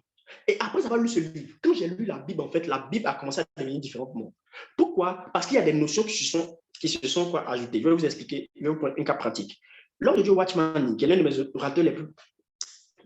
mes orateurs phares, il a écrit un livre qu'on appelle, le titre c'est « Être assis, marcher et tenir ferme ». OK? Voici le titre. « Être assis, tenir ferme et marcher ». Et il explique dans ce livre que la vie chrétienne commence par être assis, ensuite par marcher et ensuite par tenir ferme. Et il explique des mystères et des révélations très profondes. OK? J'ai lu ce livre. Mais vous voyez, il y a une révélation de la parole de Dieu que je n'allais jamais avoir si je n'avais pas lu ce livre. Et regardez ce que ce livre va causer. Lorsque je vais maintenant ouvrir ma Bible pour lire le psaume 1, psaume que vous tous vous connaissez et que vous pouvez réciter. Regardez ce que le psaume 1 dit. Heureux l'homme qui ne marche pas selon le conseil des méchants, qui ne s'arrête pas sur la voie des pécheurs et qui ne s'assoit pas en compagnie des moqueurs. OK? Watchman dit, Voici comment Dieu opère avec l'homme. Il l'amène à s'asseoir, à tenir ferme et à marcher. Et en lisant tout le livre, j'ai eu cette révélation, j'ai eu cette information. Quand je viens dans la Bible maintenant, le Saint-Esprit peut ouvrir une autre révélation dans mon esprit parce que j'ai une connaissance qui existe déjà. Et le Saint-Esprit va ouvrir une révélation dans Somme 1 à cause de la connaissance que j'ai eue de ce livre. Regarde ce qu'il dit. Il dit, heureux l'homme qui ne marche pas selon le conseil des méchants. Il y a quoi? Il y a la marche. OK? Qui ne s'arrête pas sur la voie de quoi? Des pécheurs. Il y a quoi? Il y a tenir ferme. Et qui ne s'assied pas en compagnie de quoi? Des moqueurs. Il y a quoi? Il y a le verbe s'asseoir. Donc, voilà la révélation que le Saint-Esprit me donne. C'est que lorsque Dieu veut travailler avec l'homme, il fait quoi? Il le fait rasseoir, il le fait tenir ferme et il le fait marcher. Voici la révélation que Watchman m'a donnée. Et lorsque je viens lire maintenant le psaume, Dieu me dit, lorsque le diable maintenant veut aussi emmener quelqu'un à ne plus fonctionner dans les choses spirituelles, il fait quoi? Lui, il commence par l'inverse. Il le fait marcher, il le fait tenir ferme et il le fait s'asseoir. Non, you don't get it. C'est pas moi qui ai dit. Il dit, heureux l'homme qui ne marche pas. Donc, quand le diable va commencer à vouloir te faire tomber, il va te faire marcher. Après, il va te faire quoi? Qui ne s'arrête pas. Il va te faire tenir ferme.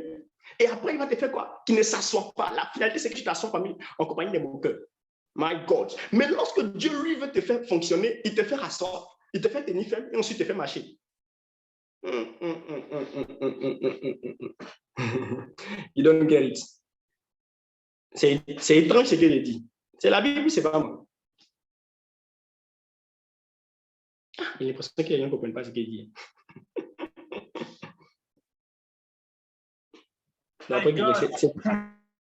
C'est difficile. C'est difficile. Bon, si tu n'as pas compris, il faut aller relire Somme 1. Ok, au moins il y a des gens qui disent I get it. Vous voyez, je vois les gens que les caméras activées, ils sont surpris comme ça, ils sont menti. Ok, je vais vous donner un exemple encore pour vous aider. Je répète, Watchman dit, la vie chrétienne ne commence pas par marcher. La vie chrétienne commence par être assis, par tenir ferme et ensuite par marcher. Votre problème avec vous, c'est que quand vous êtes devenu chrétien, vous avez voulu commencer à marcher. Marcher, ça veut dire quoi? Commencer à faire les activités. Commencer à vouloir faire l'œuvre de Dieu. Ok. Or, vous ne vous êtes pas assis. Ça veut dire que vous n'avez pas posé les fondements, les bases. La vie chrétienne ne commence pas par marcher. La vie chrétienne commence par s'asseoir. Est-ce qu'il peut vous donner une révélation? Bradiva attestopri avere eshta. Je vais donner ça dans les mystères de l'adoration. Ok, dans tic-tac. Écoutez ceci. La Bible, il y a certaines personnes qui pensent qu'on dit Dieu a créé Adam pour l'adorer. Ce n'est pas vrai, c'est faux. Ok, la Bible n'a jamais dit que Dieu a créé Adam pour l'adorer. Parce que quand vous lisez le cahier des charges d'Adam, si on vous a déjà dit ça à l'église pour vous faire adorer, arrêtez d'adorer. On va adorer aujourd'hui. Parce que pourquoi Dieu a créé l'homme? Montrez-moi un verset qui montre ça. Montrez-moi un verset. Tu penses que c'est ta guitare que tu joues là. Il n'y a pas des gens qui savent jouer mieux guitare que toi. Prano Vesegadia Akochenis. Dans le cahier des charges d'Adam, Dieu n'a jamais dit adorer. Il dit fécond, multiplier, assujettissez, remplissez, dominer. Il faut me montrer moi adorer. Je suis né pour te louer. Je suis né. Continue le chant. Les chants bannis. Continue. Je suis né pour te louer. Je suis né. Mais ça, depuis là, ça fait 6 jours que tu ne loues pas. Tant que tu n'arrives pas à l'église, tu ne loues pas. Donc, tu as même attaché un sentiment. Et tu es né. Ça veut dire que c'est ton travail. Il dit, il parle doucement. Est-ce qu'il peut avancer? Il sent que l'esprit des gens commence à se réveiller maintenant. Dieu n'a jamais créé Adam parce que Dieu avait un besoin d'adoration. Jamais. Dieu n'avait pas besoin d'adoration. Au ciel là-bas, c'est trop chaud. Donc, il faut te calmer. Mais dans le cahier des charges d'Adam, Dieu a dit dominer. Voici pourquoi Dieu a créé. En fait, Dieu a créé Adam parce que Dieu voulait un représentant. C'est pour ça qu'il dit selon mon image et à ma ressemblance. OK? Selon mon image, ça veut dire photo. OK, quand tu te prends photo là, tu as pris une image. Mais dans la ressemblance, ça veut dire en fait dans la manière de faire. Donc Dieu a créé l'homme pour que l'homme le ressente dans sa constitution. C'est pour ça Dieu qui est Père, Fils et Esprit, l'homme est esprit, âme et corps. Ça, c'est l'image.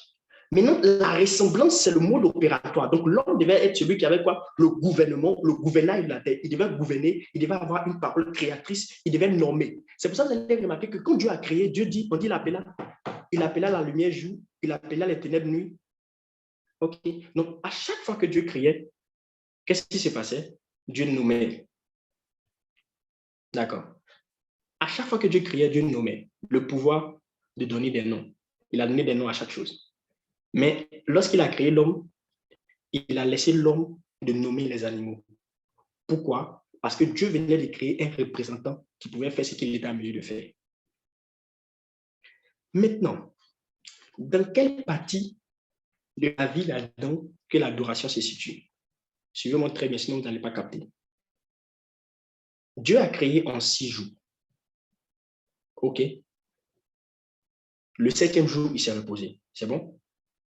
Dieu crée en 6 jours. Le 7e jour, il se repose. Le 6e jour, il a créé quoi? Qu'est-ce qu'il a créé le 6e jour? Ou qui est-ce qu'il a créé le 6e jour? Ah, activez mon micro, répondez-moi.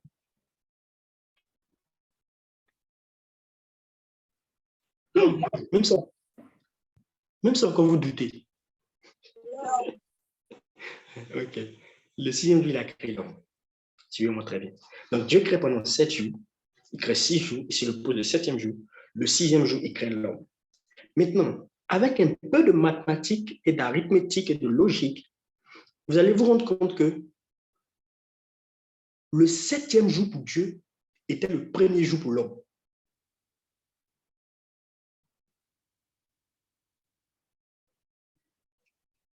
Réfléchis un peu. Je sais qu'il y a des gens qui sont forts en littérature, mathématiques, là, c'est un peu compliqué, mais réfléchis un peu. Il te laisse le temps. 5 secondes. Donc, Dieu a créé pendant 7 jours. Dieu, lui, s'est reposé le 7e jour, mais il a créé l'homme quand le 6e jour. Ça veut dire que, vu que l'homme a été créé le 6e jour, ça veut dire que ce qui correspondait au 7e jour de Dieu correspondait au premier jour de l'homme. C'est bon? On est d'accord, non? Maintenant, tu vois, en faisant cette petite analyse, tu as une révélation. La révélation est la suivante. C'est que Dieu avait créé l'homme pour qu'il puisse cultiver et garder le jardin. Mais l'homme n'a jamais commencé son existence par garder, par cultiver. Le premier jour de l'homme était le jour de repos. Donc, l'homme n'a pas commencé par travailler. L'homme n'a pas commencé par marcher. L'homme a commencé par s'asseoir. C'est pour ça que la vie chrétienne commence par s'asseoir. En fait, qu'est-ce qu'il a fait? C'est là maintenant que je vais vous expliquer. En fait, l'adoration n'est pas ce pourquoi Dieu a créé l'homme, mais l'adoration permet à l'homme de pouvoir mieux fonctionner dans ce pourquoi Dieu l'a créé. En réalité, vu que le 7e jour pour Dieu était le premier jour de l'homme, lorsque Adam est arrivé le premier jour, il s'est assis et il a contemplé la création. Et il a chanté « Dieu Tout-Puissant, quand mon cœur considère tout l'univers ». Donc, le premier jour d'Adam, Maduva Akrastia pour Enevia de Haziakesh. Était un jour où il s'est assis, il n'a pas travaillé, il a regardé la création de Dieu, il a contemplé, il a admiré. Et c'est alors que Paul peut dire, les perfections invisibles, la divine puissance de Dieu se voit à l'œil nu lorsqu'on considère toute sa création. Donc Adam a commencé son existence en contemplant, en admirant, en célébrant ce que son Créateur avait fait avant de commencer à travailler dans ce que son Créateur avait fait. Aïe. Il s'est assis avant de commencer à marcher. Tu vois, ton problème, c'est que quand tu as commencé la vie chrétienne, tu étais trop zélé. Tu as voulu commencer à courir dans toutes les rues pour aller évangéliser sur toute la cité de l'INP. Tu vois comment tu as fini? Quand on devient chrétien, on s'assoit pour contempler d'abord les œuvres de Christ. On s'assoit pour comprendre. Demandez à Paul. Paul était trop zélé parce qu'il a vu Jésus là où de Damas a commencé à évangéliser partout. Quand la chicoteur l'a frappé, il allait faire 3 ans en Arabie pour se calmer d'abord. Demandez à Paul. La vie chrétienne ne commence pas par les efforts. Et puis après, tu dis, la vie chrétienne, c'est dur. Mais c'est ça. Tu t'es pas assis. Écoute-moi. Ta capacité de t'asseoir détermine ta capacité à marcher pendant longtemps. J'aimerais vous choquer maintenant avec notre révélation. Les hommes les plus élevés dans le monde spirituel ne sont pas ceux qui sont arrêtés, ce sont ceux qui sont assis, qui en est trop. You don't get it. La Bible dit ceci. Qui fait de ses serviteurs des flammes de feu et des anges des messagers. Mais est-ce que vous savez qu'on dit au Fils, il dit, oh, ton trône, ô Dieu. Ça veut dire que le Fils n'est ni un messager, n'est ni flamme de feu. Il est un trône. Ah. C'est ce que tu n'as pas capté. Non, il n'est pas dit qu'il ne faut pas prier pour que tu sois flamme de feu. Il faut prier pour que tu sois flamme de feu. Il faut prier pour que tu sois messager. Mais ça, là, c'est une dimension basse. Ça veut dire que Jésus est assis là-bas. Il est assis. Il ne marche pas beaucoup. Mais vous savez pourquoi Jésus était victorieux sur la terre? Parce qu'il était trop assis dans le ciel. Ta capacité à t'asseoir. C'est pour ça au ciel, on dit, vous êtes assis avec Christ dans les lieux élevés. Vous n'êtes pas arrêté. Vous n'êtes pas debout. Vous êtes assis. Ok. Donc, Adam a commencé le premier jour. Il était assis. Il a contemplé. Donc, en fait, l'adoration, normalement, vous donne de mieux travailler dans la mission que Dieu vous a donnée. Parce que si vous ne savez pas admirer, contempler et voir comment ça fonctionne, vous ne pouvez pas bien travailler. Ok? C'est un peu comme tu ne peux pas bâtir une entreprise. Toi qui viens en même temps, tu commences à vouloir tout faire changement. Innovation. Vous qui aimez innovation, hein. Ce n'est pas partout on fait innovation. Souvent, il faut refaire ce que les gens ont fait. Dieu est le même hier, aujourd'hui, éternellement. Si tu vas aussi aujourd'hui, tu vas voir Dieu, il a habillé de la même manière. Si tu vas aimer l'habiller de la même manière, vous aimez trop changement. Ce n'est pas partout on fait changement. Dis Amen. Donc, Adam a pris le temps de contempler tout ce que Dieu a fait, d'admirer, de réfléchir, de penser, de voir. Parce qu'une chose que tu ne contemples pas, une chose que tu n'admires pas, tu n'as pas considéré. Il ne s'est pas précipité, il a regardé. Donc, Adam a commencé son premier jour d'existence dans le repos, dans le fait d'être assis. Il n'a pas commencé à travailler. Il n'a pas commencé à travailler. Donc, être assis, tenir ferme et marcher. OK, maintenant c'est ça. Lorsque le diable te fait tomber, il fait le chemin inverse. Qu'est-ce qu'il fait? Il dit, heureux l'homme qui ne marche pas selon le conseil des méchants. Donc, il te fait marcher quoi? Selon le conseil des méchants. Maintenant, tu as marché. À un moment, il dit qu'il ne s'arrête pas sur la voie des pécheurs. Donc, après avoir marché, tu as t'arrêté, tu as devenu stable sur la voie des pécheurs. Et puis, quand il va finir avec toi maintenant, il va faire quoi? Il va te faire asseoir compagnie des moqueurs. Donc, pendant que Dieu fait assis, tenir ferme, marcher, le diable fait marcher, tenir ferme, assis. OK? Et c'est pour ça que Dieu m'a dit maintenant que comment tu peux identifier que le diable veut t'arrêter de travailler. Il faut identifier les gens avec qui tu commences à marcher. Si tu commences à marcher avec les méchants, ça veut dire que tu n'es pas loin de t'arrêter avec les pécheurs. Et si tu t'arrêtes avec les pécheurs, tu n'es pas loin de t'asseoir avec les moqueurs.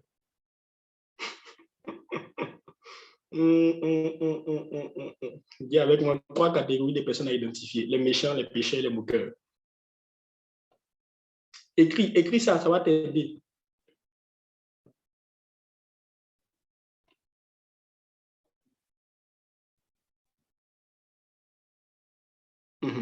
Maintenant, vous avez vu comment j'ai pu avoir cette révélation-là. Parce que j'avais lu un livre qui s'appelle Être assis, tenir ferme. Et quoi? Et marcher. Il y a des révélations que vous n'allez jamais avoir si vous ne lisez pas certains livres. Il y a des révélations que vous n'allez jamais avoir si vous n'écoutez pas certaines révélations. En fait, il est écrit que la profondeur appelle la profondeur. Si vous frottez votre esprit à quelqu'un qui est profond, vous allez commencer à devenir profond. En fait, c'est comme s'il y a un voile qui tombe de vos yeux lorsque vous avez d'autres informations. Et je vais finir par là. Bon, je voulais faire une TP pratique, mais moi, il y a des exemples pratiques pour vous donner. Je vais finir avec un test qui va vous aider. Alléluia. Si tu es béni, dis avance en de Dieu. Si tu n'es pas béni aussi, il faut dire en de Dieu n'avance pas.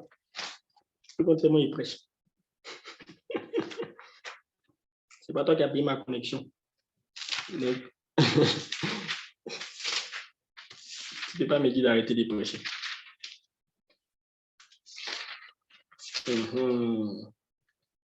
Alléluia.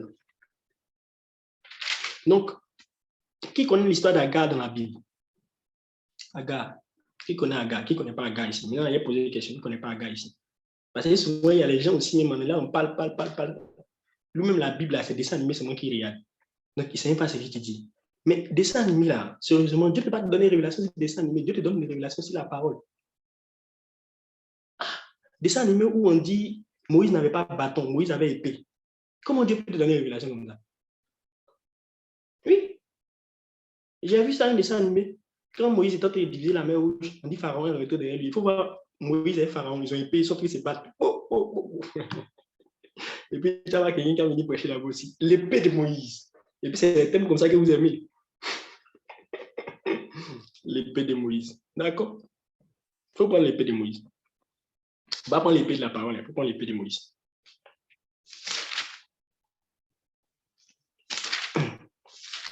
C'était une parenthèse.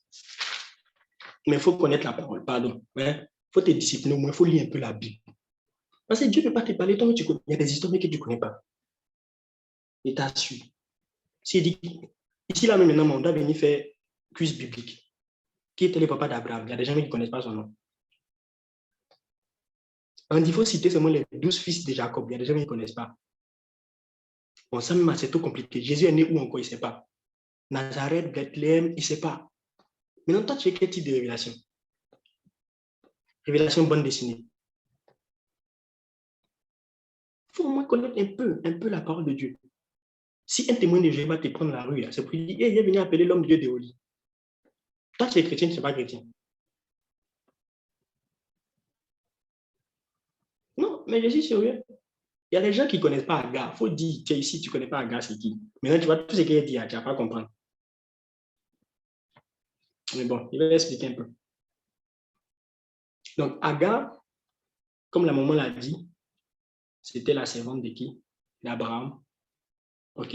Vers qui il est allé après, parce que sa femme n'avait pas enfanté. Et arrivé un moment, Sarah va commencer à se fâcher. Elle va dire, il faut la renvoyer, il faut le chasser. OK?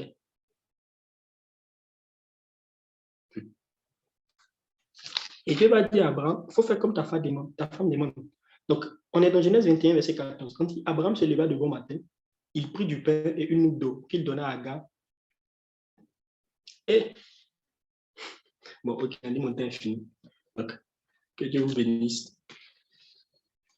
Ou bien j'ai terminé mon exemple. On dit mon temps est fini. Ouais, il respecte le temps. Les gens ont sommeil, ils ont envie d'aller dormir. Bon, il y a des gens qui vont aller dormir, mais quand ils vont finir ici, c'est pour aller se promener sur TikTok. Non, mais c'est ça, c'est ce qu'il fait. C'est ce qu'il fait, il te connaît. Il te connaît. Oh, mais il explique bien, il n'explique pas. Il y a des gens qui sont là, oh non, ça, Zoom, là, ça finit ma connexion. Toi qui prends connexion pour aller regarder pornographie. On vient t'aider ici aussi, tu es là, tu dis non, ça finit ma connexion. Termine par ça, termine par ça. Ok, je vais rapidement. D'accord, merci. L'homme de Dieu de Oli, il est gentil. Hein? 21, verset 14. Abraham se leva de bon matin, il prit du pain et une autre. Il donna à Agar, la plaça sur son épaule, il lui remit aussi l'enfant, il la renvoya. Écoutez maintenant à partir du verset 15. Quand l'eau de l'autre fut épuisée, elle laissa l'enfant sous un des arbrisseaux. Écoutez maintenant très bien. Quand l'eau de l'autre fut épuisée, elle laissa l'enfant sous un arbrisseau, donc sous un arbre, un petit arbre. Elle alla s'asseoir vis-à-vis de lui. Donc, il y avait une distance. D'accord? Vis-à-vis de lui, à une portée d'arc. Donc, une portée d'arc, je n'ai pas cherché à savoir, ça fait combien de coudées ou ça fait combien de mètres, mais ils n'étaient pas vraiment très proches. OK? À une portée d'arc. Et elle disait ceci, quand elle disait que je ne voyais pas mourir mon enfant, vu qu'ils étaient dans le désert et que l'eau était finie, elle allait loin vis-à-vis de l'enfant pour ne pas qu'elle voie son enfant mourir comme une mère qui aime son enfant. Elle s'assit donc vis-à-vis de lui et écoutez maintenant, my God. Donc, elle s'assit, on parle d'Agar, vis-à-vis de lui, elle éleva la voix et pleura. Soulignez ça, s'il vous plaît. On dit, elle éleva la voix et pleura. Le verset 17 va me choquer. Le verset 17 dit, Dieu entendit la voix de l'enfant. Mais qui a élevé la voix pour pleurer?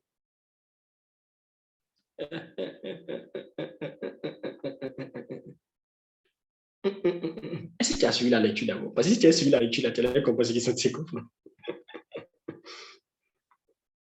Je répète, Agar est allée s'asseoir vis-à-vis de l'enfant. Et c'est la maman qui a commencé à pleurer. OK.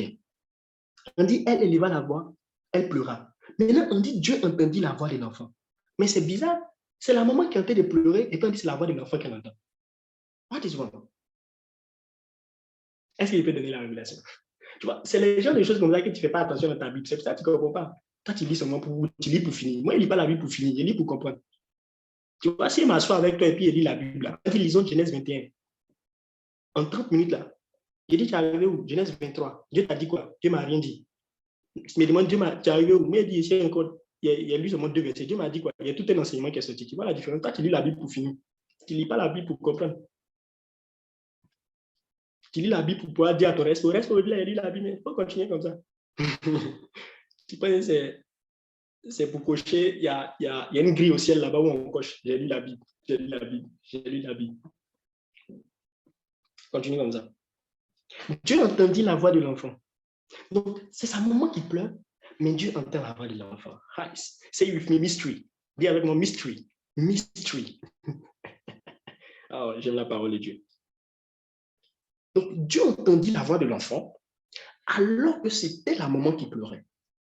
Et écoutez maintenant ce qu'il a lui dit. Et l'ange de Dieu appela du ciel Agar et lui dit, ah, mais on dit, il entend la voix de l'enfant, mais quand l'ange vient, il n'appelle pas l'enfant, il appelle Agar. My God, my God, my God, my God. Et il lui dit, qu'as-tu? Ne crains point, car Dieu a entendu la voix de l'enfant dans le lieu où il est. Écoutez-moi maintenant. Pourquoi? C'est la mère qui a pleuré, mais c'est la voix de l'enfant qu'on a entendue. Tout simplement parce que Ismaël signifie Dieu entend. You don't get it. Aïe, aïe. Parce que Ismaël signifie Dieu entend. Donc, en réalité, Ismaël était le moyen de transmission par lequel la voix de sa maman devait passer par le ciel. Oh, je suis en train de t'expliquer pourquoi c'est important de se connecter à certains livres. Parce qu'il y a certains livres qui sont des passerelles pour que Dieu t'entende et pour que tu reçoives des appels de Dieu du ciel.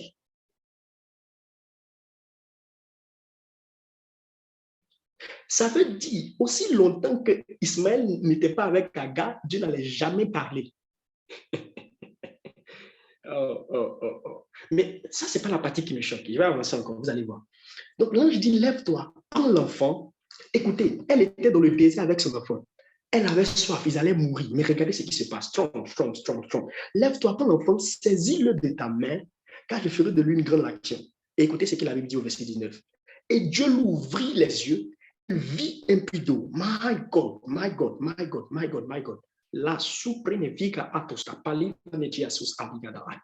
Lorsqu'elle a attrapé la main d'Ismaël, elle a eu une vision. Elle a vu un puits qui était dans le désert, qu'elle n'avait pas vu. Elle ne voyait pas auparavant. La question que je vous pose, le puits était là ou le puits n'était pas là? Dieu lui ouvrit les yeux. Je prie pour ce soir que Dieu t'ouvre les yeux sur la parole. Oh, que la parole de Dieu que tu vas entendre t'ouvre les yeux in the name of Jesus. Je suis en train de dire à quelqu'un, je vais vous expliquer ce qui s'est passé. C'est ce qu'on appelle le code du toucher ou le mystère du toucher. Lorsqu'il s'est connecté à Ismaël, qui était Dieu en tant, ses yeux se sont ouverts. Tant que vous ne vous connectez pas à certains types de personnes, tant que vous n'attrapez pas la main de certains Ismaël, des gens qui entendent Dieu déjà, vous ne verrez pas certains puits.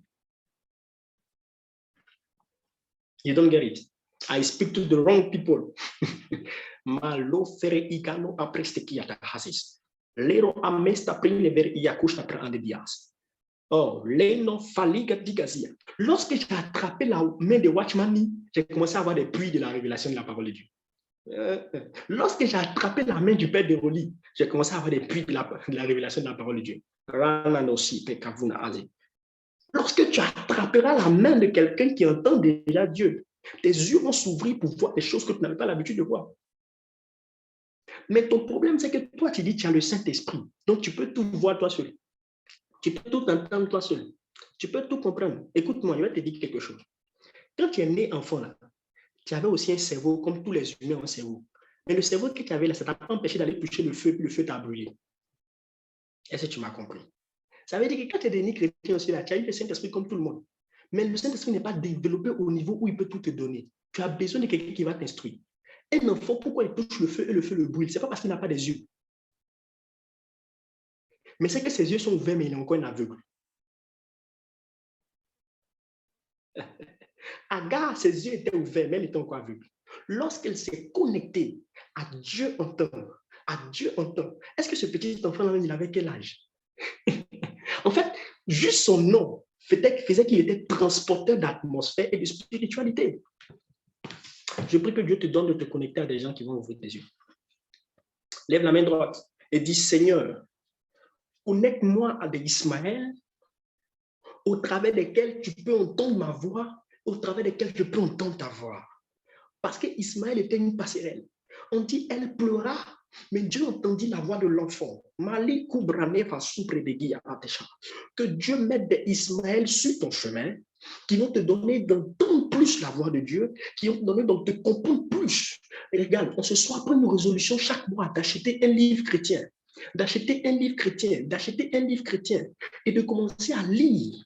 Parce que lorsque tu vas attraper la main de ce livre, ton esprit va s'ouvrir et tu vas avoir des puits de révélation. Tu sais pourquoi ta vie chrétienne est sèche? Pourquoi tu es dans un désert où il n'y a pas d'eau? Parce qu'Agar, jusqu'à aujourd'hui, tu n'as pas compris qu'Ismaël pouvait t'ouvrir les yeux. Mais je te vois sortir de cette sécheresse spirituelle parce que tu es connecté maintenant à l'école de l'esprit. Je te vois sortir de cette sécheresse spirituelle in the name of Jesus. Je prie que à compter d'aujourd'hui, que ta vie ne soit plus jamais sèche in the name of Jesus. Que ta vie spirituelle ne soit pas sèche. Non, non, non, non, non, non, non. Que tu aies les yeux constamment ouverts, que tu voies des pluies et que tu puisses t'abreuver. Non, que tu ne dises pas, je suis en manque de révélation de Dieu. Non.